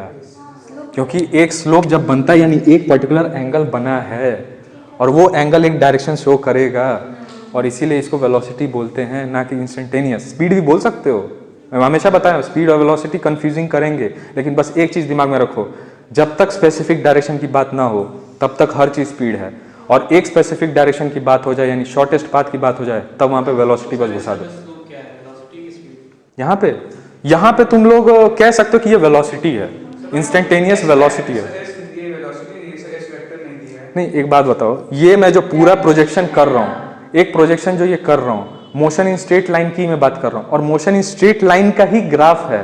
तो जब मोशन इन स्ट्रेट लाइन यानी एक पर्टिकुलर डायरेक्शन में बोल रहा हूँ मैं, तो ये उस टाइम पे मैं तुम स्पीड बोलोगे कि वेलोसिटी बोलोगे? वेलोसिटी बोलोगे। इसलिए मैं पूरे पीछे की कहानी बताऊं, उसको सोचो पीछे वाले की कहानी क्या थी। जैसे देखो कोई भी, अब जैसे इक्वेशन तुम पढ़े हो काइनेमेटिक में, जानबूझ के बीच में बार बार इंटरप्ट कर रहा हूँ क्योंकि मैं चाहता हूँ कि फ्लो हो जाए, लेकिन वो कंफ्यूजिंग होता है ना क्या, कि उसको छोड़ के बिना इसको समझा नहीं सकता, और जब उस पर पहुंचूं तो फिर उसको जोड़ के इसको समझा नहीं सकता, तो हमेशा डाउट होगा। जैसे kinematic equation for uniformly accelerated motion, तब जाके 3 इक्वेशन आते हैं। उस पूरे का मीनिंग जब मैं समझा दूंगा ना अच्छे से, समझ जाओगे कि तब वो इक्वेशन निकला है। काइनेमेटिक इक्वेशन, काइनेमेटिक्स यानी जो पढ़ रहे हैं उसका एक इक्वेशन है, यानी जो पूरे मोशन पढ़ रहे हैं उस मोशन को गवर्न करने वाला इक्वेशन एक हम लोग ने बनाया है। हम लोग ने नहीं, मतलब साइंटिस्ट ने बनाया है, ठीक है। काइनेमेटिक्स इक्वेशन फॉर मोशन, किस टाइप का मोशन के लिए? यूनिफॉर्मली, यूनिफॉर्म के बारे में मैंने बता दिया, और यूनिफॉर्मली हो और साथ में कैसा हो? एक्सेलरेटेड हो, तब ही उस ही कंडीशन में जाके ये 3 इक्वेशन को यूज कर सकते हो, वरना कहीं पे भी उस इक्वेशन को कहीं पे भी घुसा नहीं सकते कि v = u + at लगा दो वहां पे। वो पर्टिकुलरली डेरिवेशन में बोलता है kinematic equation for uniformly accelerated motion, और उसका मीनिंग है वो उधर तक पहुंचे ही नहीं है, बस यहाँ पे मैं समझा रहा हूँ। देखो इसमें ज्यादा घुसो मत, क्योंकि अगर इसमें घुसे तो मेरे को ज्यादा मैथ्स में घुसना पड़ेगा, यानी बस मैं क्या बोल रहा हूँ, ओवर मोटा मोटा उसका कॉन्सेप्ट बस समझ जाओ। इतना तो बुक में है भी नहीं, और ना इतना क्लासेस में पढ़ाया जाता है, ठीक है। मैं उससे ज्यादा ही दे रहा हूँ, बस इतना याद रखो। इंस्टेंट बुक में जाओगे 3 लाइन में बस खत्म कर दें। Instantaneous, the velocity at a particular instant of a time is called instantaneous velocity है। हाँ ये सी क्वेश्चन ऑफ मोशन से ये 2D में कैसे होगा फिर? कौन सा है? ये क्वेश्चन ऑफ मोशन 3D पे कैसे हो गया? 3D ऐसा 2D है क्वेश्चन में वहाँ हाँ हाँ सर 2D में ये रहेगा। हाँ 2D में ही। अरे एक बात बताओ, 2D से 3D 3D में नहीं रहेगा वो। वहाँ पे मोशन इन प्लेन का, यानी जब वहाँ पे वेक्टर से हम लोग सब सॉल्व करते हैं सब, वहाँ पे force is equal to m है, वहाँ पे कुछ और यूज होगा। मोशन प्लेन मत घुसो प्लीज, क्योंकि पता है क्या होगा, अभी सब चीज को मिक्स कर दोगे ना, तो जो चीज अभी जब जितना अभी पीछे से लेके आओ ना, वो सब इंटरप्ट होके जो कॉन्सेप्ट क्लियर था वो भी कंफ्यूजिंग वाला हो जाएगा। तो जितना बता रहा हूँ ना, बस उतना बस दिमाग में भरते रहो भरते रहो भरते रहो। तुम एक लेवल पे लाके मैं उसको छोड़ूंगा ही नहीं यार, मैं खुद बोल रहा हूँ नहीं छोड़ूंगा कोई पॉइंट को। इंस्टेंटेनियस वेलोसिटी क्लियर है अभी है। एक पर्टिकुलर इंस्टेंट पे मैं आया, और इंस्टेंट पे आने के लिए एक ही मैथमेटिकल टर्म है। मैं पहले ही बताया हूँ, फिजिक्स पहले से ही बना हुआ है, लेकिन उसको हम लोग मैथमेटिकल लैंग्वेज घुसा रहे हैं। ये सब चीजें क्या है, ये मैथमेटिक्स है, और मैथमेटिक्स के लैंग्वेज में हम लोग जब फिजिक्स को पढ़ने लगते हैं तो उसी को मैकेनिक्स बोलते हैं। समझ में आ रहा है? अब यहाँ पे मैंने एक पॉइंट पे कंसीडर किया कि इस पॉइंट पे मेरी वेलोसिटी क्या होगी, वेलोसिटी कैसे आएगा, उसके यहाँ पे मैंने एक टेंजेंट ड्रॉ किया।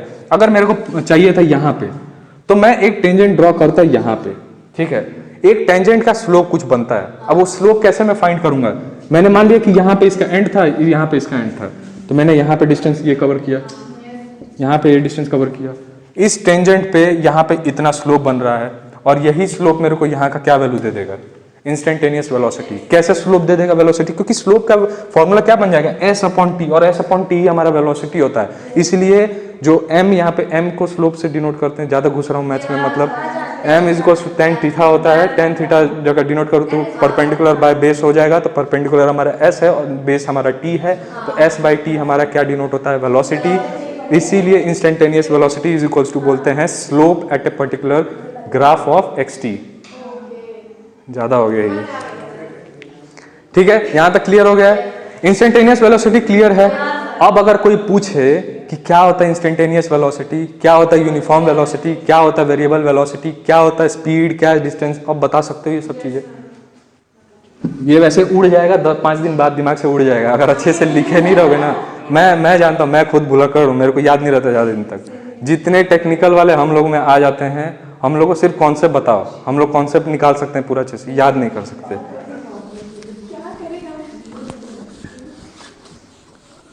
यहाँ तक क्लियर है? परफेक्ट हो गया है? अब कुछ मैं 2 मिनट लूंगा, तुमसे डाउट्स लूंगा, और अपने डाउट्स अब बताओ। तुमसे मैं स्टार्ट करूंगा। मैं अभी तक जो भी तुम पढ़े, अभी तक तुम जो भी पढ़े, क्या महसूस किए हो तुम? अरे मतलब खास नहीं, मतलब किस बेसिस पे? अगर डाउट की बात करें तो पहिया वाला आपको नहीं समझ। अच्छा, उसमें क्या डाउट है? हाँ, टॉर्चेस वाला बात कर रहे थे, वो चीज़ नहीं समझ। एक्सेलरेशन की बात कर रहे थे। वो नहीं समझ में आया।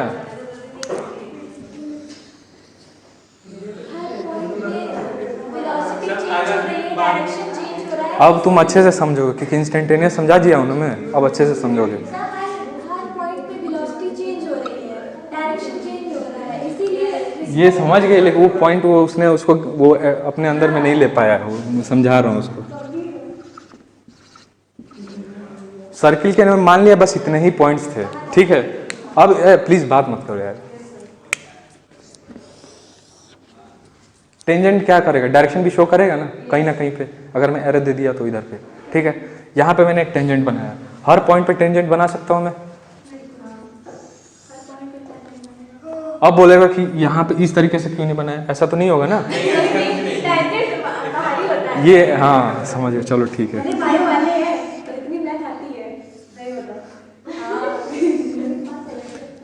ध्यान से देखना यार मैं क्या बता रहा हूँ, फिर बाद में उड़ जाएगा अगर नहीं समझोगे तो। इस तरीके से बना है ये, ठीक है। इस पॉइंट पे मैं सिर्फ इधर में जाना चाहता था,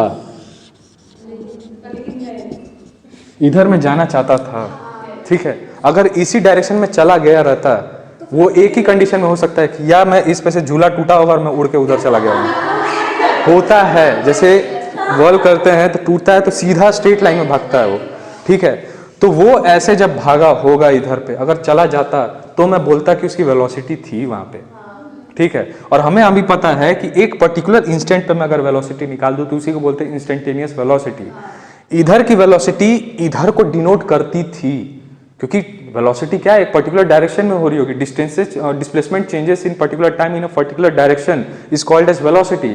और इंस्टेंटेनियस बोल दिया यानी एक पर्टिकुलर इंस्टेंट पे इसकी वेलोसिटी यहाँ पे जानी चाहिए थी, लेकिन कुछ एक सेकंड बाद जब मैं देखा तो उसका जो मोशन का डायरेक्शन था वो किधर चला गया था, वो बेवफा हो गया, वो इससे छोड़ के दूसरे डायरेक्शन में चला गया, ठीक है। अब इसका डायरेक्शन ये था, लेकिन इसका भी वो नहीं था, वो भी कुछ देर के लिए ही था और बाद में फिर वो दूसरे के घर चला गया, ठीक है। यानी इधर वेलोसिटी कुछ और थी, यहाँ पे गया तो वेलोसिटी कुछ और हो गई, और यहाँ पे गया तो वेलोसिटी कुछ और हो गई। यानी हर एक सेकंड पे जब तुम्हारी वेलोसिटी चेंज हो रही है, यानी change in velocity her equal time पे ही क्या होता है, और इसीलिए है हाँ हाँ अरे वो अभी मैथ्स में घुसा नहीं, बस मैं टर्म समझा रहा हूँ। एक्सेलरेशन क्या हो गया फिर, change in velocity with respect to. अब क्लियर है ये कॉन्सेप्ट। इसीलिए जब झूला झूमता है इस तरीके से घूमता है, सिंपल सा एक और चीज एग्जांपल दे दो प्लेन में, अब वो तो बायो वाले बताएंगे, मैं फिजिक्स नहीं उसका सेंटर ऑफ मास कोई नहीं, वो कुछ अलग फीलिंग होता है यार, उसको हम लोग बता भी नहीं सकते, एक्सप्लेन नहीं कर सकते कि हाँ बट अगर आधा राउंड मार रहे हैं उसका तो कोई वेलोसिटी होगा ना, मान लीजिए हाँ हाँ इतनी जगह हाँ हाँ हाँ हाँ हाँ हाँ उसमें होगा। तो अरे तो वेलोसिटी तो हर पॉइंट पे है, लेकिन हम लोग पूरे टर्म की बात कर रहे हैं, लेकिन वो हमेशा वेलोसिटी जब चेंज हो रही है तो वहां पे एक्सेलरेशन वाली चीज आ गई, तो फिक्स्ड वेलोसिटी है ही नहीं उसकी। समझ में आ रहा है मैं क्या बोल रहा हूँ? अरे इसको मैं बस एक एग्जांपल दिया था, इसमें तुम लोग घुस गए पूरा, ठीक है। अच्छा सर, जैसे कि जो मूव होता है जो नॉर्मल पहिया जो मूव हाँ उसमें मेन मतलब मूवमेंट की तरह मोशन की तरह सेंटर ऑफ मास पोजीशन उसी को कॉर्नर में टेंजेंट के मतलब जैसे आपने इसमें बताया, उसमें तुम्हारा फ्रिक्शन का चीज आता है। नहीं मान लेते फ्रिक्शन है ही नहीं। फ्रिक्शन है तो तुम मूवमेंट ही नहीं कर पाओगे। अच्छा हाँ ये भी बात है। अरे देखो हर चीज रिलेट है, हर चीज रिलेटेड है। वो जो तुम अरे जब ये पहिया अगर मान लो रोड पे ही अगर घूम रहा है वो, तो फ्रिक्शन जब तक इसका देगा नहीं वहीं पे तुम्हारा एनएलएम घुस जाएगा, Newton laws of motion. Friction चाह रहा था इसको यहाँ पे मैं लेके जाऊं, लेकिन इसके अपोजिट रिएक्शन हो जाता है, जिसके वजह से वो क्या आगे का डायरेक्शन देगा, और इसलिए फिर क्या कर पाता है पहिया, आगे बढ़ पाता है। उधर बचा भी एनएलएम में घुस जाओगे, फिर एनएलएम का कॉन्सेप्ट हर चीज में बोला ना, फिजिक्स का कोई एक वो नहीं है, ना स्टार्ट है ना एंड है, ये एक टर्म है। उसको एक एक टर्म को जब बोले, जब पहले एक होता है ना कि पहले एक एंगुलर वेलोसिटी यही है, तो वो बीच में होती है कि साइड में? वो हमेशा साइड में रहेगी यार, यही एंगुलर। एक बात बता रहा हूँ, ये मेरे पास एक व्हील है, ठीक है, इस व्हील को मैं घुमा दिया इस तरीके से, तभी तो एंगुलर वेलोसिटी आ रहा है। एंगुलर वेलोसिटी क्या है? नहीं अरे डेफिनेशन है उसका, हर एक चीज का एंगुलर वेलोसिटी क्या है? नहीं नहीं, उसमें आ जाएगा एंगुलर वेलोसिटी के लिए 3D डायग्राम बनाना पड़ेगा मुझे। एक ये रेडियल वेक्टर है, कैसे?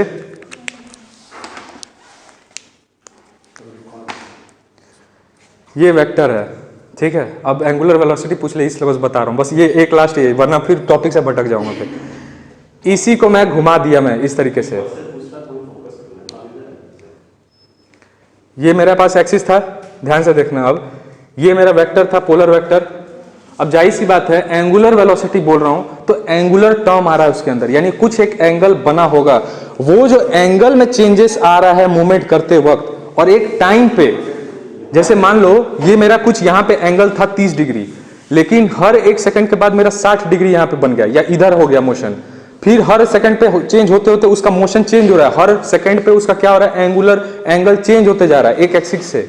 उसी द डिस्प्ले मतलब उसी एंगल को बोलते हैं कि अगर जो थीटा है, थीटा बाई टी, जो कितने हर एक सेकंड पे कितना थीटा में चेंजेस आ रहा है, उसी को थीटा को वहां पे डिस्प्लेसमेंट को टर्म दे दिया गया है। मतलब एक्चुअली में वो एंगुलर के टर्म पे यानी पोलर टर्म पे वो तुम्हारा थीटा क्या है, डिस्प्लेसमेंट है, और टाइम तो हमेशा रहेगा, ठीक है। अगर मैं उसको टाइम से डिवाइड कर देता हूं, change in theta with respect to time, क्या हो जाता है तुम्हारा एंगुलर वेलोसिटी, तुम्हारा आंसर, ठीक है। क्लियर है? उसमें मत जाओ, वो अभी तुम्हारा आएगा, वो है एक्चुअली में एनएलएम में जुड़ेगा, रोलिंग मोशन में यानी रोटेशनल मोशन में आएगा। यानी एक तरह से बोला जाए तो 5 चैप्टर जब तुम पूरा पढ़ोगे ना तब समझ में आएगा कि अच्छा वो ये है, वो ये है, वो ये है। Same as an Inception movie जो है, जब तक एंड तक नहीं जाओगे फिर बैठ के फिर अंदर से सोचोगे अच्छा एंड में भी समझ में आएगा। एक्चुअली मैं उसका अच्छा नहीं देख सकता, ठीक है। तो इस एक्सप्रेशन में सर की ताली बजा दीजिए। थैंक यू हो गया सर? नहीं मतलब कंप्लीट हो गया है? नहीं, अच्छा नहीं, आपको जब तक करना होगा आप करिएगा। अच्छा ठीक है। अब मैं नेक्स्ट जोड़ना चाहता हूँ, यहाँ तक क्लियर है कि नहीं है यार? प्लीज बताओ फिर। यहाँ तक क्लियर है? नेक्स्ट आता है एवरेज। अब इसको क्यों समझाना चाह रहा हूँ, तभी तुमको मैं उठा के लेके चलूंगा तुम्हारे डेरिवेशन पार्ट पे, 3 चीज के, ठीक है? अब आता है एवरेज। एवरेज स्पीड क्या है, ठीक है? एवरेज स्पीड क्या है? इसके 2 टर्म है। मैथ्स में हम लोग पढ़ते हैं initial plus final divided by 2, ये भी पढ़ते हैं। और फिजिक्स के लैंग्वेज में क्या होता है कि मैं यहाँ से गया, सिंपल सा एग्जांपल, तुम यहाँ से घर पे जाते हो तो क्लास छुट्टी हुई तो पहले तेज भाग के निकल यार, साला पका दिया यार इस तरीके से, ठीक है? निकल के भागे, फिर बोला अरे यार ठंडा मिला सांस, अब आराम से जाऊंगा। फिर एक कुत्ता पीछे पड़ गया, भाग यार तेज भाग, ठीक है? लेकिन इस पूरे ओवरऑल जर्नी में मैं अगर बोल दूं कि भाई बता किस तरीके किस स्पीड से तू गया, बता पाएगा कोई भी? कभी मैं तेज भी चला था, कभी स्लो भी चला था। लेकिन जब मैं बोल दिया वहीं पे मैं एवरेज टर्म घुसा दिया कि मान लिया मैंने कि यहाँ से वहाँ तक टोटल डिस्टेंसेस मैंने कुछ कवर किया और उस डिस्टेंसेस को मैंने कितने पर्टिकुलर टाइम में किया, वही हमारा क्या शो करेगा? Average velocity. यानी एवरेज वेलोसिटी जो है वो क्लास का मॉनिटर है जो रिप्रेजेंट करता है पूरे क्लास को। एक बोलते हैं ना कि ये जैसा तुम्हारा क्लास मॉनिटर होगा वैसी तुम्हारी क्लास होगी। अरे मेरे टाइम पे बोलते थे सब, मेरे टाइम, ठीक है? नहीं, अरे मैं इसलिए बता रहा हूँ क्योंकि मैं अपने 2014 के हिसाब से मैं अपना सोच रहा हूँ, मेरा स्कूल कैसा था, मेरे दोस्त कैसे थे, तो मैं उस हिसाब से बता रहा हूँ। मैं दिल्ली से पढ़ा हूँ, मैं यहाँ पे नहीं था। वो ग्रेटर नोएडा का स्कूल था, एनसीआर में सब आते हैं इसलिए मैं उसको सबको दिल्ली क्रिश्चियन स्कूल में ही था मेरा हमेशा। तो वहाँ पे मैं जब पढ़ता था तो वहाँ पे जितने भी लोग थे हम लोग उस टाइप का, मेरा खास करके मैं इसको क्यों पहले फर्स्ट डे पे ही बोला था, मेरा दोस्त, मेरा बेस्ट फ्रेंड आज भी जो है वो भी मैकेनिकल से, मैं भी हूँ, ठीक है? हम दोनों का काफ़ी अच्छी बॉन्डिंग रहती है। तो इसको देख के मेरे को याद आता है क्योंकि यश श्रीवास्तव उसका नाम था और वो हम दोनों स्टार्टिंग भी ऐसे ही मिले थे। मतलब सब एक मैं बनारस से उठ के चला गया ग्रेटर नोएडा में, वहाँ पे है भाई जैसे गुजरी भाषा वहाँ पे बोलते हैं, वो क्या कर रहा है तो बहुत बोल रहा है तो आजकल तो इस टाइप के वहाँ पे हैं सब उस टाइप के। तो वहाँ पे स्टेबल होने में टाइम लगा, ठीक है? लेकिन वहाँ पे बहुत कुछ सीखा मैं वहाँ से भी। तो वहीं से सब मैं सब चीज़ बता रहा था, कहीं और जा रहा हूँ मैं अब, ठीक है?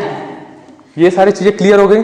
अब स्टार्ट करने वाला हूँ, ये पूरा टर्म चीज क्लियर होगा। सेम इसी चीज को मैं अब वेलोसिटी के टर्म पे देखो डेफिनेशन कैसे बोल रहा हूँ। अब यूनिफॉर्म वेलोसिटी जब मैं बोलूँ, an object covering equal displacement in equal interval of time is called as uniform variable velocity. An object covering unequal distances in equal interval of time या नहीं, एक मिनट ध्यान से बस सुन लो, बस जो वर्डिंग बोल रहा हूँ बस एक बार सुन लो। कैसे? मैं उसका वही तो बोल रहा हूँ, दूसरा टर्म सुनी ही नहीं तुमने, वो वही बोलने जा रहा हूँ मैं। An object covering equal displacement in unequal interval of time या an object covering unequal displacement in equal interval of time। समझ में आ रहा है? इसको मैं पापा मम्मी से याद करा दे रहा हूँ, देखो कैसे। वही चीज समझे, वही मैं बता रहा हूँ, वही मैं बोल रहा हूँ मैं। पापा मम्मी से याद ज्यादा हो जाएगा अच्छे से। पापा है और मम्मी है, ठीक है? पापा अधिकतर स्ट्रिक्ट रहते हैं, बोल दिया भाई 10 रुपये दूंगा तो 10 रुपये से ज़्यादा दे नहीं सकता मैं, ठीक है? मैं एक एग्जाम्पल है। लेकिन मम्मी बोलती है कि यार मेरा बेटा है दे दो यार 15 रुपये दे दो, ठीक है? तो हमेशा उन दोनों का जब तुम रेशियो लोगे ना, उन दोनों का जब रेशियो लोगे तो हमेशा अनयूनिफॉर्म रहेगा, यूनिफॉर्म नहीं रहेगा वो। मतलब ना तो वो 10 रुपये देंगे तो ये भी 10 रुपये, ऐसा नहीं है। अगर वो 10 रुपये दिए थे, अच्छा वो ज़्यादा दे लेवाना था तो ला तू 15 रुपये ले लो, ठीक है? 15 रुपये दे देंगे या 20 रुपये दे देंगे। तो इस तरीके से हमारा वेरिएबल को समझ सकते हैं कि पापा ऊपर हमारे डिस्टेंस है, नीचे मम्मी हमारी टाइम है। अगर मेरे अच्छे हैं, कई लोग के पापा बहुत फ्रेंडली होता है, ले बेटा तू 20,000 रुपये ले, ठीक है, मम्मी से देख कहाँ, फिर मम्मी बोलते हैं क्यों दिए उसको 20,000 रुपये, 10 रुपये देना चाहिए था, ये करना चाहिए था, ठीक है। वैसे ही मैं बस डेफिनेशन रटवा रहा हूँ। अगर अरे सुनो यार, अब देखो उसको मैं चाह रहा हूँ कि वो याद हो जाने के लिए मैं बस वो टर्म को बोल रहा हूँ, उसको मजाक मत ले लो। फिर मैं बोल रहा हूँ कि वेरिएबल अब हो रहा है, मतलब उसको नॉन यूनिफॉर्म भी बोल सकते हो या वेरिएबल भी बोल सकते हो। नॉन यूनिफॉर्म जैसे ही आ जाए, मम्मी पापा को याद करो, पापा को ऊपर डिस्टेंस में रख दो, जिसके जैसे फैमिली में जैसे रहते हैं पापा मम्मी, उसको उस हिसाब से ऊपर नीचे कर लो, ठीक है। अगर पापा ज़्यादा 10 रुपये दे रहे हैं, अगर पापा हर दिन मेरे को 10-10 रुपये देते हैं, लेकिन मम्मी मेरी बहुत अच्छी हैं, हमेशा 15 कभी देती हैं, कभी 20 रुपये दे देती हैं, कभी 30 रुपये दे देती हैं, लेकिन ऊपर हमेशा डिस्टेंस रहता है, नीचे हमेशा टाइम रहता है, तो उस तरीके से देख लो। नीचे का मतलब an object covering पापा को ऊपर equal distances in नीचे mummy unequal interval of time is called as non uniform motion। या एक और केस हो सकता है इसमें, an object covering, अब पापा ज्यादा दे रहे हैं, unequal distances या displacement in नीचे mummy equal interval of time is called as variable velocity। Clear है ये इतना तक? अब इंस्टेंटेनियस मैंने समझाया था कि किसी भी पर्टिकुलर ऑब्जेक्ट का उसके पूरे ओवरऑल मोशन जो किया है, उस मोशन में किसी भी पर्टिकुलर इंस्टेंट पे या किसी भी पर्टिकुलर पॉइंट पे उसकी वेलोसिटी को मैं अगर पता करता हूं तो उसको बोलते हैं इंस्टेंटेनियस वेलोसिटी। क्लियर है यहां तक? एवरेज वेलोसिटी अब क्या होता है, अब इसको मैं पूरा समझाना चाह रहा था कि मैथ्स में जो बोलते हैं, एक होता है सम, जैसे मेरे पास एक टर्म बोला गया, और एवरेज वेलोसिटी का भी वो जो फॉर्मूला है उसका भी मैं बता दे रहा हूं कॉन्सेप्ट, क्यों उसको बोलते हैं उस तरीके से।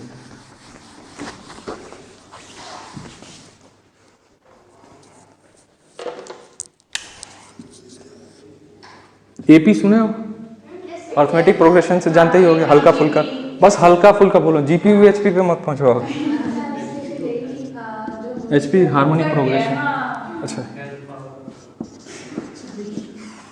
1 2 3 4 5, ठीक है। अब यहाँ पे ध्यान लगाना, 1 2 3 4 5, ठीक है, 5, ठीक है, 1 2 3 4। नहीं, मुझे अपना बचपन मैथ्स याद है, मैथ्स अधिकतर बोलते थे, मैथ्स का क्लास होता था, मैथ्स का सब्जेक्ट है, ठीक है। अगर मैं डिस्टेंस, अब ये क्या है अर्थमेटिक प्रोग्रेशन में, क्यों?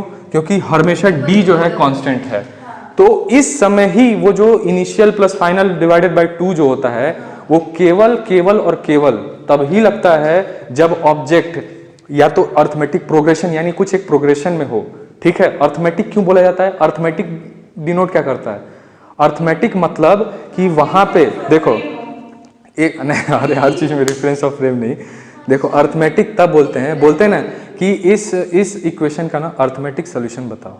अर्थमेटिक सॉल्यूशन का मतलब होता है कि जहां पे जिस चीज को साइन दिया गया है उस साइन को महत्व देते हुए उसकी वैल्यू कैलकुलेट करो।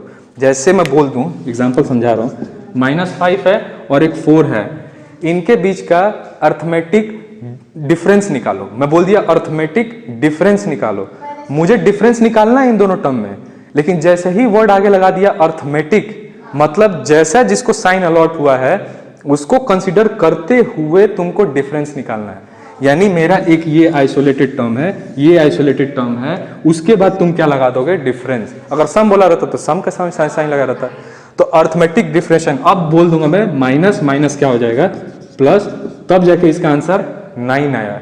इसको बोलते हैं अरे माइनस में डिफरेंस निकालना, 4 माइनस 5, इसीलिए बोल रहा हूं ना, ध्यान से सुनो, अर्थमेटिक डिफरेंस बोला है मैंने, यानी जो तुम्हारा सिंबल्स थे उस सिंबल को तुम इंपॉर्टेंस दोगे और बाद में ऑपरेशंस को परफॉर्म करोगे, इसीलिए बोलते हैं अर्थमेटिक ऑपरेशंस सॉल्व कर रहे हैं हम लोग, ठीक है। तो इस साइन को इंपॉर्टेंस देते हुए तुम्हारी वैल्यू क्या आ गई? 9। अगर मैं सिंपली बोल देता है इन दोनों के टर्म पे डिफरेंस निकाल दो बस, 4 - 5 - 1, इस तरीके का आंसर आ जाए। समझ में आ रहा है? इसी तरीके से बोला जाता है अर्थमेटिक प्रोग्रेशन। अर्थमेटिक प्रोग्रेशन का मतलब क्या हुआ? अगर मेरा -1 में भी अगर है तो -2 होगा, -3 होगा, -4। अर्थमेटिक में भी प्रोग्रेशन हो सकता है, जरूरी नहीं है कि केवल बस पॉजिटिव में ही प्रोग्रेशन हो, इसलिए उसको बोलते हैं अर्थमेटिक प्रोग्रेशन, ठीक है। अब प्रोग्रेशन में पॉजिटिव को ही लेके चल रहा हूं, और देखो तब इसी वेलोसिटी के जो इक्वेशन का जो फॉर्मूला था उसको मैं यूज करूंगा। मैं काइनेमेटिक इक्वेशन को डिराइव करके ही जाऊंगा, वैसे उसको मैं चाहता हूं कि उसको याद करा दूं और उसकी इंपॉर्टेंस बता दूं, वही एंड टॉपिक होगा हमारा। यहाँ तक हो गया कवर, ठीक है। अब यहाँ से मैंने कवर किया, अब बात आता है कि भाई फिजिक्स में इसको कैसे यूज करेंगे। क्यों फिजिक्स में? क्योंकि मैं पहले ही बता रहा हूँ, काइनेमेटिक इक्वेशन फॉर यूनिफॉर्मली, बस उस वर्ड को दिमाग में अब यहाँ से निकाल के बाहर लेके आओ। यूनिफॉर्मली मतलब हर बार इक्वल चेंजेस होगा, ठीक है। जहां पे इक्वल चेंजेस इन एक्सेलरेशन होगा, यानी एक्सेलरेशन बताऊंगा उधर, उसको मत अभी घुसना, बस इतना जो वर्ड बता रहा हूँ बस उसके ऊपर फोकस रखो। यूनिफॉर्म मतलब हर बार इक्वल चेंज करते जाऊंगा, तब जाके वहां पे, यानी इसी तरीके से अर्थमेटिक प्रोग्रेशन में क्या होता है, इक्वल डिस्टेंसेस चेंज होता है, ठीक है। बस टाइम ही तो जोड़ना रहता है, टाइम जोड़ देता हूँ तो वो वेलोसिटी वाले चीज में घुस जाता है, और टाइम ना जोड़ो तो सिर्फ ये मैथ्स का एक टर्म है, अर्थमेटिक प्रोग्रेशन। इसलिए बाद में जब मैं इक्वेशन जब डिराइव करूंगा इसका यूज करूंगा मैं, इसलिए बता रहा हूँ ध्यान से। मेरा जो भी टॉपिक उठेगा ना वो कहीं ना कहीं उसको जोड़ दूंगा दूसरे में, इसलिए एक एक चीज पे फोकस बना दो। यहाँ पे अर्थमेटिक मैथ्स के टर्म पे जब हम लोग बोलते हैं कि इनका अर्थमेटिक मीन निकालो, मीन जानते हो, अर्थमेटिक मीन बोलते हैं उसको, ठीक है। मीन मतलब इनका एवरेज निकालो, ठीक है। एवरेज का फॉर्मूला बन जाता है initial plus final divided by 2। अब ये क्यों बनता है, कैसे बनता है यार, वो प्लीज मैथ्स में वो सब चीज, ठीक है। इनिशियल प्लस फाइनल बाय 2, और इसी से देखना एवरेज निकलता है। एवरेज मतलब क्या होता है, एक बीच का टर्म। एवरेज मतलब क्या हुआ, एक बीच का टर्म, क्योंकि एवरेज हमेशा ही होता ही है लोवेस्ट टर्म और मैक्सिमम टर्म के बीच में। वो किसी भी चीज में हो सकता है, बड़े से ज्यादा बड़ा नहीं हो सकता और छोटे से छोटा ज्यादा नहीं हो सकता है, ठीक है। उन दोनों के बीच में होता है। सेम वैसे ही चीज होता है इनिशियल बाय फाइनल। अब इसी को मैं डिवाइड कर दूं, फाइनल पॉइंट इसमें क्या है और इनिशियल क्या है, 3 आ गया ये हमारा डिनोट करता है। और देखो 3 5 के अंदर ही है और 1 से बड़ा ही है, इसलिए ये एवरेज है। अब हमारा यूनिफॉर्म मोशन है, यूनिफॉर्म मोशन मतलब equal displacement in equal interval of time, इसलिए वहां पे हम लोग इस फॉर्मूला को यूज क्या करते हैं, इसलिए करते हैं और यूज कर सकते हैं, क्योंकि इसी पे मैं अगर बस टाइम का फर्क एक जोड़ दूं, मैं डिवाइडेड बाय टाइम कर दूं हर चीज को, यहाँ पे 1/t कर दूं, फिर 2/t कर दूं, 3/2, ये सब वेलोसिटी में चेंज हो गए, और उस वेलोसिटी का एवरेज निकाल दूं तो ये 3 दिखा देगा कि मेरी एवरेज वेलोसिटी 3 है। समझ में आया मैं क्या बोल रहा हूँ? अब स्टार्ट करेंगे हम लोग। ये पूरे चारों टर्म, चारों वेरिएबल मैंने समझा दिया है। अभी तुम लोग को लग रहा होगा कि कुछ पढ़े ही नहीं है, ठीक है, ऐसा लग रहा होगा, ठीक है। एक बार बस अब जाके रीडिंग मारना, सिर्फ एक बार मोशन इन स्ट्रेट लाइन उठाना, और एक बार जो मैं पढ़ाया हूँ ना, सिर्फ अब एक बार जो भी तुम लोग देखोगे ना, पता है क्या होगा तुम्हारे, वो जो तुम्हारे इन्फॉर्मेशन दिमाग में भर दिया है, ठीक है, वो इन्फॉर्मेशन क्या होगा तुम्हारे दिमाग में इधर उधर पजल्स की तरह जुड़ते जाएंगी कि ये बोला था, अच्छा वो क्यों बोले थे, ऐसा कुछ, तब तुम्हारे अंदर क्वेश्चन उठेगा, और वो लैंग्वेज जब पढ़ोगे बुक का सब याद हो जाएगा। ये पूरा टेक्निक होता है। और डायरेक्ट कुछ भी ना जानो और डायरेक्ट बुक में घुस जाओ, क्योंकि बुक में एक एक लैंग्वेज नहीं लिखा जा सकता है कि ये किस संदर्भ में या किस रिलेशन में ये बोला हूं मैं, ठीक है। क्लियर है भाई सब? कुछ भी डाउट? यार अच्छा नहीं लग रहा है तुम लोग के चेहरे इतना डाउन क्यों है? नहीं, मैं अपने टीचर को बस याद करता हूँ, क्योंकि हम लोग के टाइम पे मैं चाहता था कि मेरे को उसका कोई जवाब दे, लेकिन कोई जवाब मतलब देता ही नहीं था, उसको गलत तरीके से ले लेता था कि ये ज़्यादा मतलब अपने आप को शो ऑफ कर रहा है। ये होता है, जैसे अगर तुम लिटरली पूछना चाहते हो कि ये है क्या सर, मुझे समझना है, लेकिन वो दर्शा देता है कि तुम शो ऑफ कर रहे हो सबके सामने कि तुम अच्छा क्वेश्चन पूछ सकते हो। एक मैंने क्वेश्चन पूछा था, बस उसको मैं बस जोड़ना चाहता हूँ, कभी महसूस करना उस चीज़ को।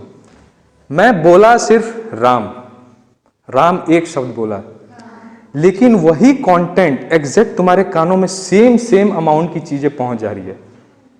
मतलब एक पर्सन ने सिर्फ राम बोला था, 1 यूनिट बस बाहर निकलना चाहिए।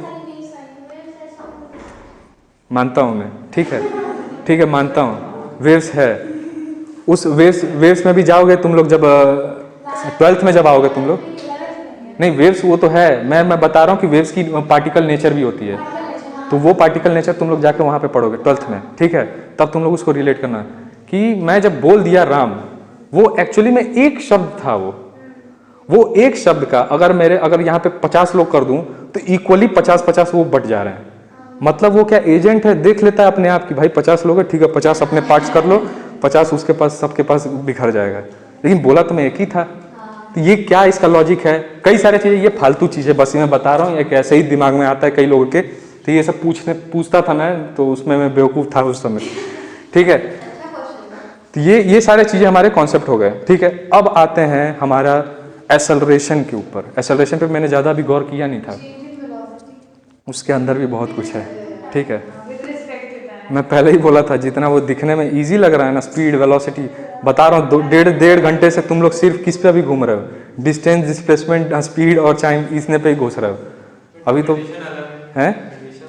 कंडीशंस भी और भी अलग है। प्रोजेक्टाइल अभी तुम लोग को बचा ही है, फ्री फॉल क्या है वो बचा ही है। फिर मोशन इन प्लेन में गए तो वेक्टर्स के resolutions, addition of vectors, subtraction of vectors, plane, ये सारे अच्छा ठीक है, ये सारे चीजें हैं, ठीक है। क्या एंड करना है क्या?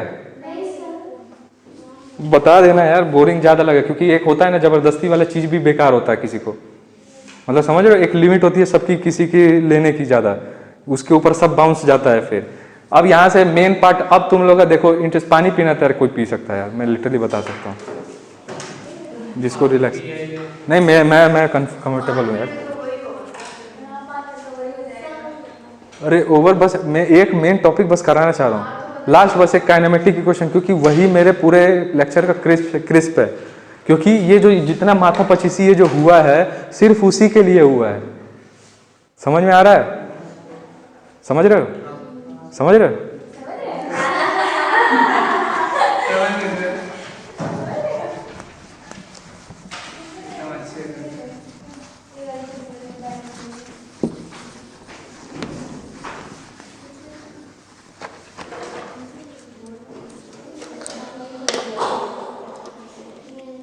अब स्टार्ट करते हैं तुम्हारा सबसे बेस्ट पार्ट, और इस पार्ट को मैं वेट कर रहा था, क्योंकि मैं इस पे काफ़ी मेहनत किया था कि मैं इसको किस तरीके से समझ। एक होता है कि खुद को समझ लेना, और एक होता है किसी को समझाना।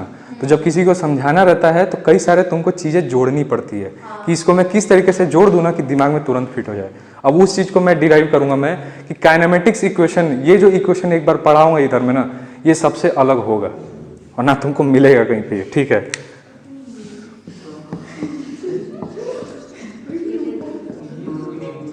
नहीं सीरियसली बोल रहा हूँ, और ओपन चैलेंज, अगर यूट्यूब सर्च मारना है, कहीं पे भी सर्च मारना है, बुक सर्च मारना है, मैं लिटरली चैलेंज कर रहा हूँ 500 रुपीज़ का, ठीक है। कि ये वाले टर्म जो तुमको मिलेंगे अभी, वो उस तरीके का कोई बता दे, मैं 500 रुपये दूंगा तुम्हें, हैं? अच्छा वो सर, अरे मैं उनका खुद रेस्पेक्ट नहीं, उनसे भी, उनका भी नहीं है यार, वो भी नहीं है। जब मैं उनको बहुत रेस्पेक्ट करता हूँ यार, क्योंकि मेरे को कई बार फील होता है कि काश मेरे को ऐसा बंदा मिला रहता समझाने के लिए। मैं चाहता हूँ कि वैसे लोग बहुत अच्छे होते हैं। हैं? नहीं, मैं अपना काइनेमेटिक्स इक्वेशन फॉर यूनिफॉर्मली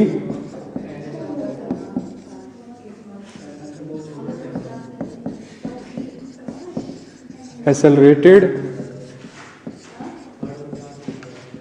अब देखो, पहले तो इस पूरे टर्म को मैं समझाना चाह रहा हूं, तब इक्वेशन पे जाऊंगा मैं। काइनेमेटिक्स क्या था? मैकेनिक्स का एक ब्रांच है जो सिर्फ एक ऑब्जेक्ट की मोशन को डील करता है। अब देखो, हर वर्ड में जो बोलूंगा वो तुम लोग पहले से पढ़ा हो पीछे का। काइनेमेटिक्स क्या है? मैकेनिक्स का ब्रांच है। मैकेनिक्स क्या है? फिजिक्स का ब्रांच है, जो डील करता है किसी ऑब्जेक्ट की स्टेट को, वो तुम्हारी थी मैकेनिक्स। अब उस मैकेनिक्स का एक पार्ट है काइनेमेटिक्स। काइनेमेटिक्स में हम लोग सिर्फ उस ऑब्जेक्ट के ऊपर, उस ऑब्जेक्ट की ही बात करते हैं, उस ऑब्जेक्ट की सिर्फ उसके ऊपर की इफेक्ट को देखते हैं, ना कि उस इफेक्ट को कौन दिया है। जैसे मैंने इस पेन को उछाला, तो उछालने वाला मैं था, उसको मैं बात नहीं करूंगा, लेकिन वो इस पॉइंट से उस बीच में जो मोशन किया है, सिर्फ वो मेरा पॉइंट ऑफ कंसर्न है, तो वो डील करता है सिर्फ काइनेमेटिक्स। लेकिन जब मेरा पॉइंट आ जाता है कि भाई उछाला कौन था, उसके बाद मोशन कैसा हुआ है, तब आ जाता है क्या? डायनामिक्स। ये तुम्हारा बेसिक डेफिनेशन था, इसलिए उस समय नहीं बताया था मैं, क्योंकि उसको जोड़ना था मुझे। यहां तक क्लियर है? स्टैटिक क्या होता है? स्टैटिक तो सबको पता है भाई। When an object does not changes its position with respect to time and with the frame of reference, then it is called as its rest. लेकिन काइनेमेटिक्स क्या होता है? ऑब्जेक्ट मोशन में है, लेकिन हम लोग ये नहीं पूछ रहे हैं कि कौन प्रोवाइड किया उसको मोशन, सिर्फ मोशन के ऊपर हमारा पॉइंट ऑफ कंसर्न है, तो उस ब्रांच को क्या बोल देंगे, काइनेमेटिक्स। अब आता है इक्वेशन। इक्वेशन सब जानते हैं, इक्वेशन क्या होता है?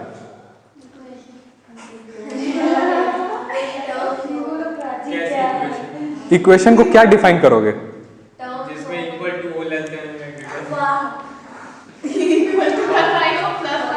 इक्वेशन तब बनता है, इक्वेशन इज एक general expression which satisfies every variable into it.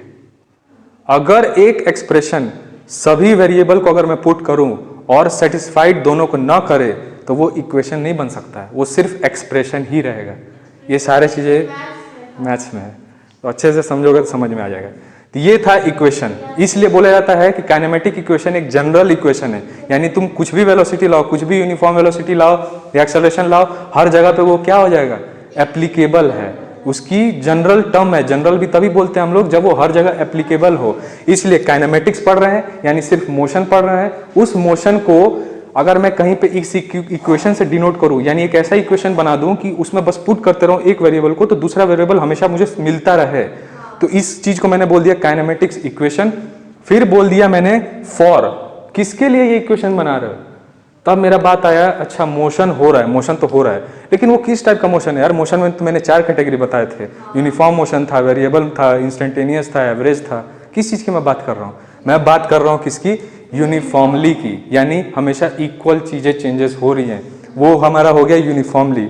फिर आता है एक्सेलरेटेड। एक्सेलरेटेड क्या है? अब यहीं पे मैं समझा दूंगा एक्सेलरेशन का बेस टर्म।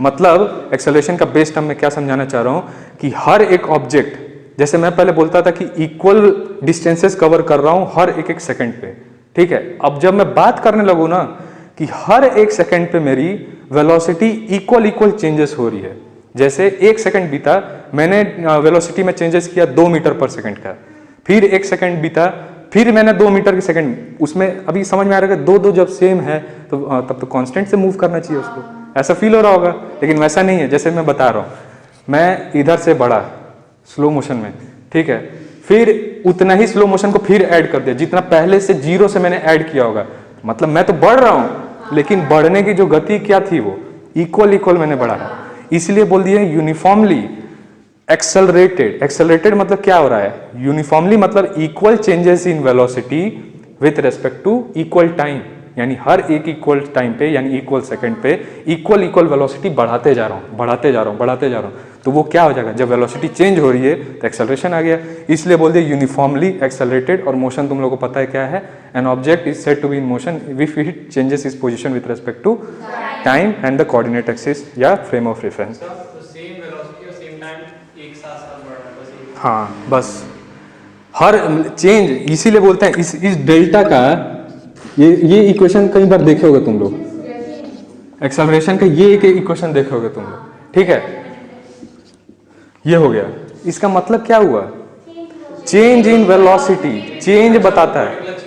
हाँ, पर्टिकुलर चेंज नहीं, इधर मैं इंस्टेंटेनियस एक्सेलरेशन बोल सकता हूँ, उसके ऊपर मत जाना, वो ज्यादा घुस जाओगे। फिर वो होता है ना कि एक स्टार्टिंग से बेस बताया, अब ज्यादा में और उसको डीप में बता दिया, यानी जो पहले का बेसिक है वो उड़ जाएंगे। आज जितना बताऊं उतने को सब्र से बस सुन लो, इतना तक बस दिमाग में रखो। अभी एक्सेलरेशन क्या हुआ? Change in velocity with respect to time. अब बोलोगे कि जब मैं यूनिफॉर्मली एक्सेलरेटेड बोला तो उसमें चेंज कैसे हो रहा है?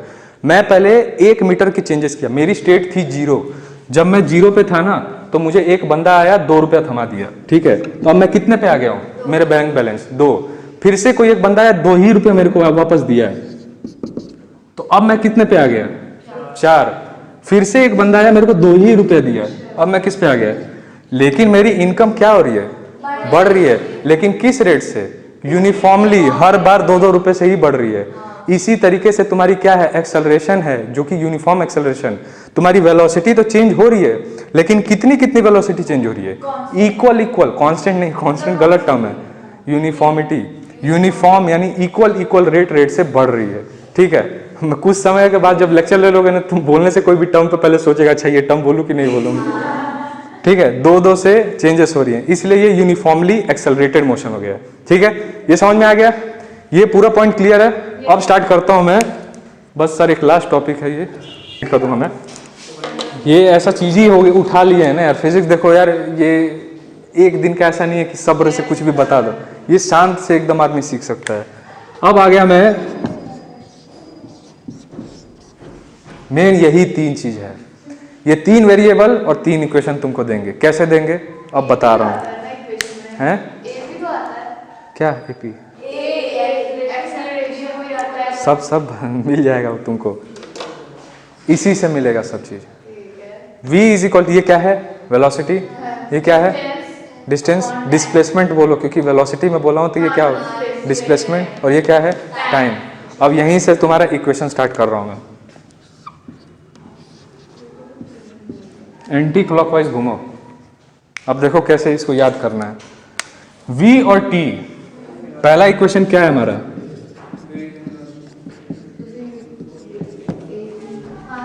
ये है। इससे क्या मिलेगा, हम लोगों को कैसे पता चलेगा कि इस इक्वेशन को यूज करो या इस इक्वेशन को यूज करो, ये नहीं पता चला होगा ना।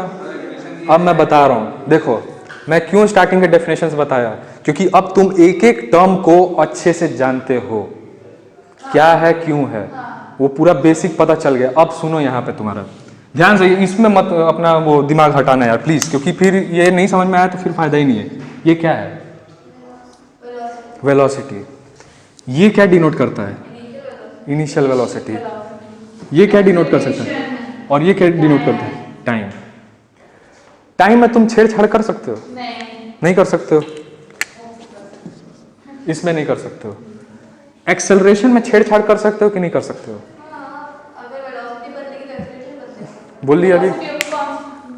ये मैंने क्या लिखा है, तो एक्सेलरेशन में चेंजेस कर सकते हो कि नहीं कर सकते हो। मैं पहले ही बोला था, हर एक चीज को ना मैं रिलेट करना चाह रहा हूं, ध्यान से सुनोगे तो समझ जाओगे मैं क्या बोलना चाह रहा हूं। बोल दिया मैंने यूनिफॉर्मली एक्सेलरेटेड हो रहा है, एक्सेलरेशन हो रहा है। एक बात बताना, अगर अनइक्वल वेलोसिटी चेंजेस होती तो हर बार का एक्सेलरेशन कुछ और होता, तब एक्सेलरेशन चेंजेस होता। लेकिन जब हर बार इक्वल, ये क्या होता है एक्सेलरेशन क्या होता है, change in velocity by change in time. हर बार ये इक्वल ही चेंज हो रहा है, मान लो हमेशा हर दो बार चेंज हो रहा है, और टाइम हमेशा 1-1 सेकंड रहते रहेगा, तो हर बार मेरा 2/1 यानी हर बार मेरा स्पीड एक्सेलरेशन क्या रहता रहेगा 2 मीटर पर सेकंड। और इसीलिए न्यूमेरिकल में जब देखते होगे तो बोलता है कि given a is equals to 2 metre per second square. इसका मतलब क्या होता है कि जो भी ऑब्जेक्ट होगा, वो ऑब्जेक्ट जो भी अवस्था में होगा, यानी जो भी मेरी इनिशियल वेलोसिटी कुछ भी होगी, उस इनिशियल वेलोसिटी से उस समय से मैं अगर गौर करूं, 1 सेकंड बीता तो उस समय 2 मीटर पर सेकंड का, इसको भी ना एक टर्म में लिखा जाता है 2 मीटर पर सेकंड। अच्छा ये तब पर सेकंड तब लिखा जाता है हर 1 सेकंड पे 2 मीटर पर सेकंड की वेलोसिटी चेंज हो। ठीक है, हर 1 सेकंड पे 2 मीटर सेकंड की वेलोसिटी चेंज हो। स्टार्टिंग कुछ भी हो, मुझे उससे मतलब नहीं है। मेरी starting velocity 2 metre per second से मैं जा रहा था, फिर एक एजेंट आया मेरे को एक थप्पड़ मार दिया, तब मैं मतलब एक बता रहा हूं मैं, फिर मैं एक आदत हो गया मेरे को, भाई मैं दारा सिंह बन गया, मैं 2-2 मीटर पर सेकंड की स्पीड से बढ़ाते जाऊंगा हर 1 सेकंड पे। यानी पहले 2 पे जा रहा था मैं अपना, फिर 1 सेकंड जब बीता ना तो 2 मेरे में जुड़ गया, फिर मैं 4-4 पे चलने लगा, फिर 1 सेकंड बीत गया 4-4 से, फिर मेरे को 2 और जुड़ गया मेरे में, 6-6 में से चलने लगा। तो एक्सेलरेट कर रहा हूं, लेकिन हर बार यूनिफॉर्म वेलोसिटी मेरे में जुड़ रही है। ठीक है, इसलिए यूनिफॉर्मली एक्सेलरेटेड, यानी एक्सेलरेशन में चेंजेस नहीं हो रहा है। अगर मैं a is equal to 2 metre per second लिख दे रहा हूं मैं पर सेकंड स्क्वायर, तो क्या 1 सेकंड बाद इसकी वैल्यू 2 से 3 हो गई है? नहीं हुई है। 1 सेकंड बाद क्या 5 हो गई? नहीं हुई है। यानी ये चेंज हो ही नहीं रहा है, यानी तुम्हारा ये भी चेंज नहीं होता है। ठीक है, फिर अब आते हैं इनिशियल। अगर मेरे पास पहले से ही 4 रुपए थे बिना किसी बैंक के दिए हुए, तो वो मेरे 4 रुपए को कोई छेड़छाड़ कर सकता है? नहीं कर सकता है। तो तुम्हारा ये भी क्या चेंज हो सकता है? लेकिन यहाँ का जो टाइम था, टाइम चेंज होता है तो यहाँ पे क्रॉस क्यों करवाए तुम लोग? नहीं, छेड़छानी मतलब टाइम तुम्हारा रहेगा, चेंज हमेशा टाइम होगा। आज 1 सेकंड था, 1 बज रहा था, तो अब कितना बज गया? 4 बज गया अब। ठीक है, 2 से 4 पे बज गया, लेकिन टाइम चेंज हो रहा है। तो तुम्हारा यहाँ पे चेंज सिर्फ क्या हो रहा होगा? टाइम। अब आता है वेलोसिटी। अरे सॉरी, इसको भी मैं कोर्स क्यों कर रहा हूँ? मेन वेलोसिटी और टाइम को ही मैं दर्शाया हूँ इस ग्राफ से। यानी जो पहला इक्वेशन जो था वो सिर्फ तुमको रिलेशन देता है वेलोसिटी एंड टाइम का। यानी इस इक्वेशन से किसी भी टाइम पे अगर तुम चाहो कि मेरे पास एक्सेलरेशन सब चीज़ दिया हुआ है और मैं सिर्फ एक टाइम और वेरिएबल, मेरे पास दो ही चीज़ वेरिएबल हो, अगर मैं वी को पुट कर, वी का निकालना है मुझे तो टी को पुट कर दूं, क्योंकि ये देखो ये पूरे चीज़ें कांस्टेंट है। जैसे ए की वैल्यू मैंने सपोज कर लिया 2 है हमेशा, ठीक है, प्लस है, यू मेरा हमेशा से इनिशियल जो मेरे पास 4 रुपए थे, मैं 4 रुपए लेकर कंटेन कर रहा हूँ मैं।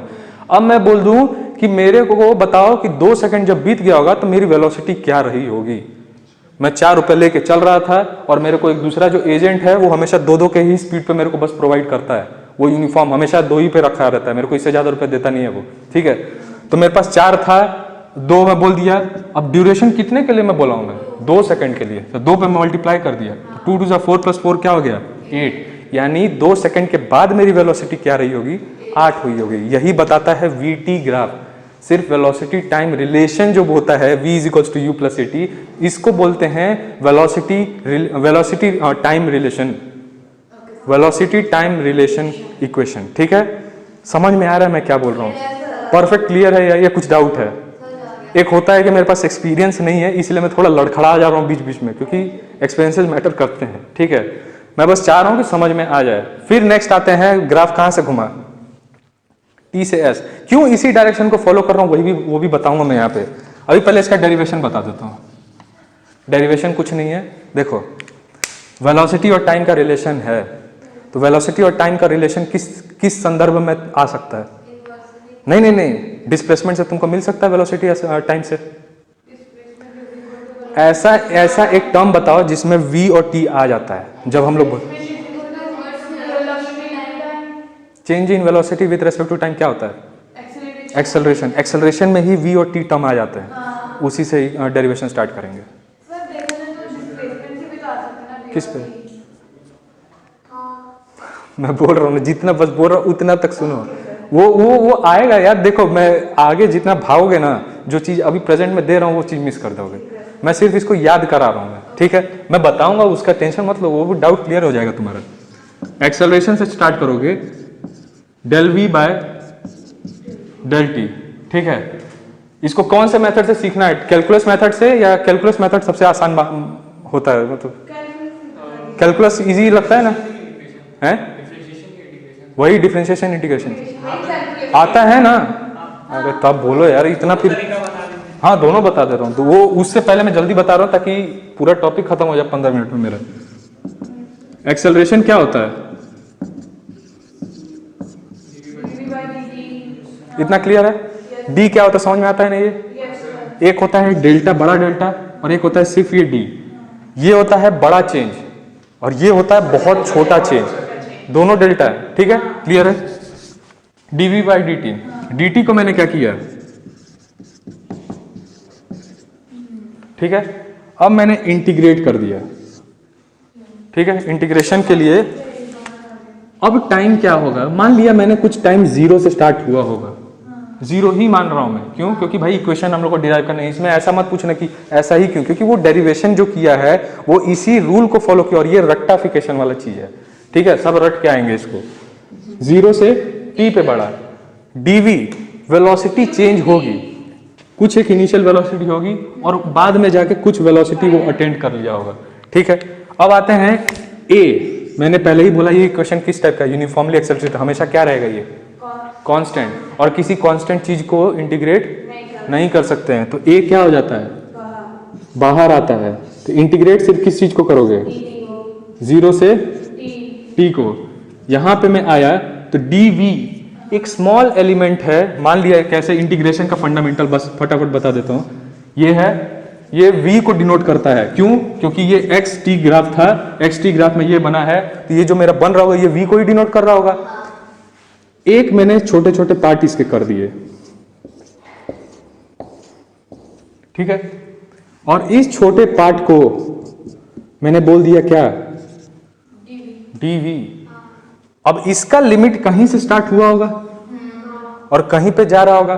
एक बात बताओ, छोटे छोटे स्ट्रिप्स को अगर मैं जोड़ूं और इसको मैं अगर छोटा करूंगा ना, और छोटा कर दूं, तो एक पॉइंट पे आएगा ना, ये स्ट्रेट रहेगा, ठीक है। इंटीग्रेट जब हम लोग करते हैं तो देखोगे यहाँ पे कुछ कुछ पॉइंट छूट रहे हैं, मतलब हम लोग तो स्ट्रिप्स को ही अच्छे से ऐड कर सकते हैं ना, ये इस तरीके से, यानी ये जो पोर्शन छूट जाता है, वो पोर्शन जब छूटने लगता है ना, तभी हम लोग लिमिट को जोड़ देते हैं। लिमिट्स पढ़े? समझ में आता है लिमिट्स क्यों पढ़ते हो? मैं बस ये बताना चाह रहा हूं कि लिमिट्स क्या हो जाता है। एक टर्म सुने होगे, limits del t tends to 0 acceleration. ये क्या होता है?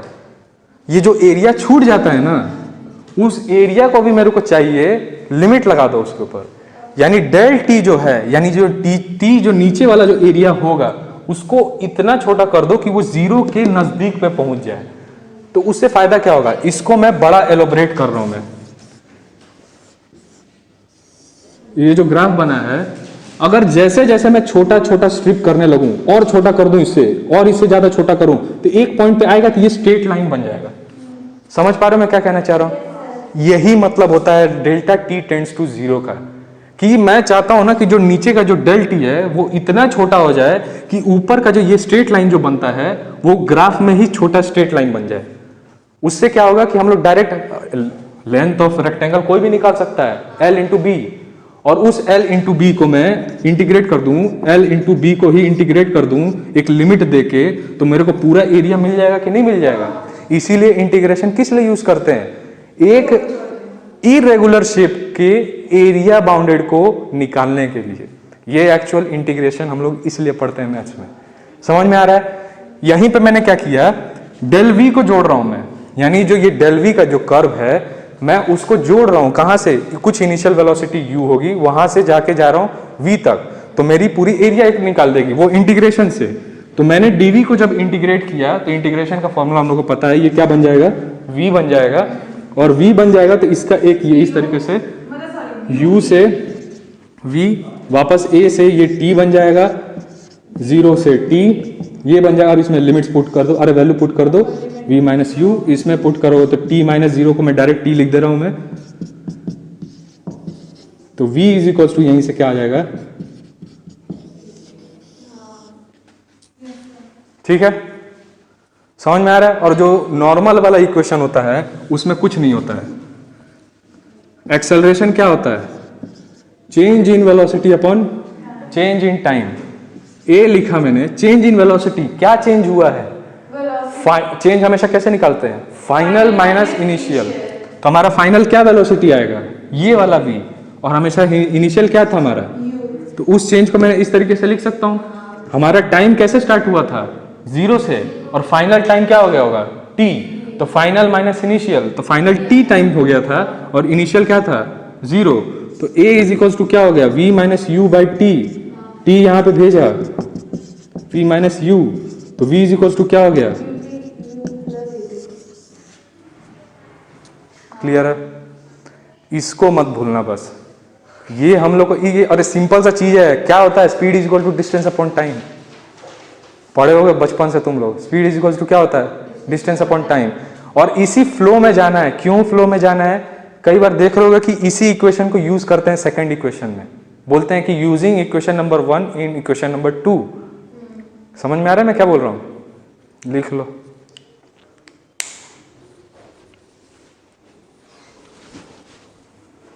दोनों ही सही है। जो बगल में लिखे वो भी सही है, राइट वाला। ये कैलकुलस मेथड है, कैलकुलस मेथड और ये नॉर्मल मेथड सिर्फ ये, लेकिन तुम्हारा मेन ये रहना चाहिए यार, क्योंकि ये यही तुमको आगे जाके फिजिक्स पढ़ोगे तो इसको सीखोगे कि नॉर्मल भाषा को सीखोगे। मेरे को इसके पीछे का बताने का रीजन था कि मैं कुछ अच्छे चीजें बता दूं जो नहीं अधिकतर मिलेंगे सब।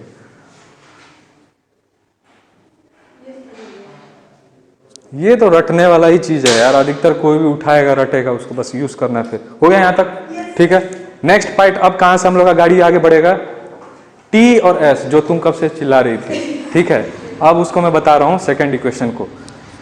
ये समझ में आ गया क्यों कब यूज करते हैं? और इसमें लॉजिक अपना लगाना, क्या करना, सिर्फ पहले इस इक्वेशन को लिख लेना और फिर पूछना u स्टार्टिंग का है, यानी ये चेंजेस नहीं होगा, ठीक है, ये कांस्टेंट रहेगा। एक्सेलरेशन यूनिफॉर्मली इक्वेशन है तो ये चेंज होगा नहीं। समय चेंज हो सकता है और वेलोसिटी चेंज हो सकता है, ये भी फाइनल वेलोसिटी है, कोई इनिशियल वेलोसिटी नहीं। तो इसलिए ये दोनों चीजें चेंजेस हो सकती हैं, तो इसीलिए इस इक्वेशन को वेलोसिटी टाइम रिलेशन बोलते हैं, क्योंकि इससे हम लोग को वेलोसिटी और टाइम का कुछ रिलेशन मिलेगा। ठीक है, अब दूसरा इक्वेशन आता है हम लोग का।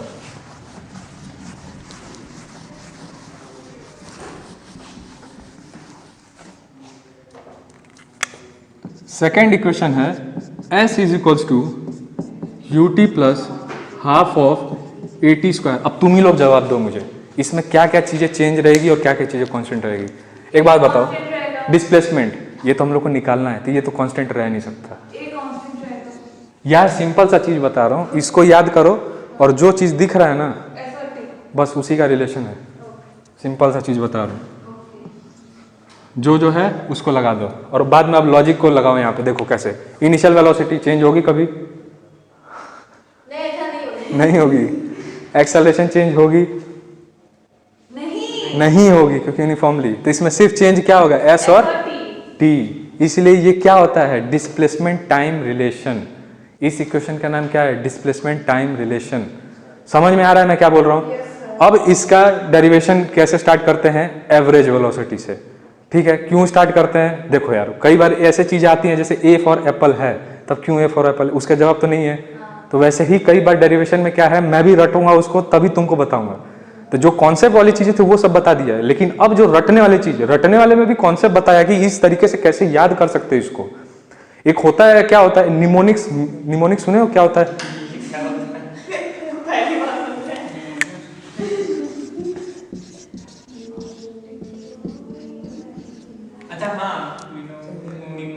एम साइलेंट होता है इधर, निमोनिक्स। ठीक है, ये होता है कुछ प्रैक्टिकल लाइफ के चीजों को जोड़ के अपने टर्म को याद करना। हम लोग इंजीनियरिंग में अधिकतर जैसे अगर 45 सब्जेक्ट्स हैं, एक सेमेस्टर में 5 सब्जेक्ट होते हैं यार, पांचों के 5 सब्जेक्ट में महारत हासिल नहीं कर सकते हैं।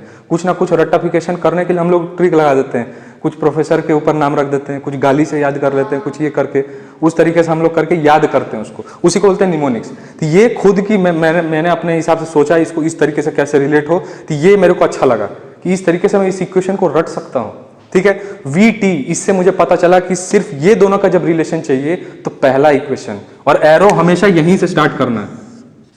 वी टी ये पहला equation, v is equal to u plus a t, फिर उसको लिख के देखना, अच्छा वी टी बस हम लोग को फाइंड करना, बाकी सब कांस्टेंट रहेगा, उसको ऑब्जर्व करना खुद से।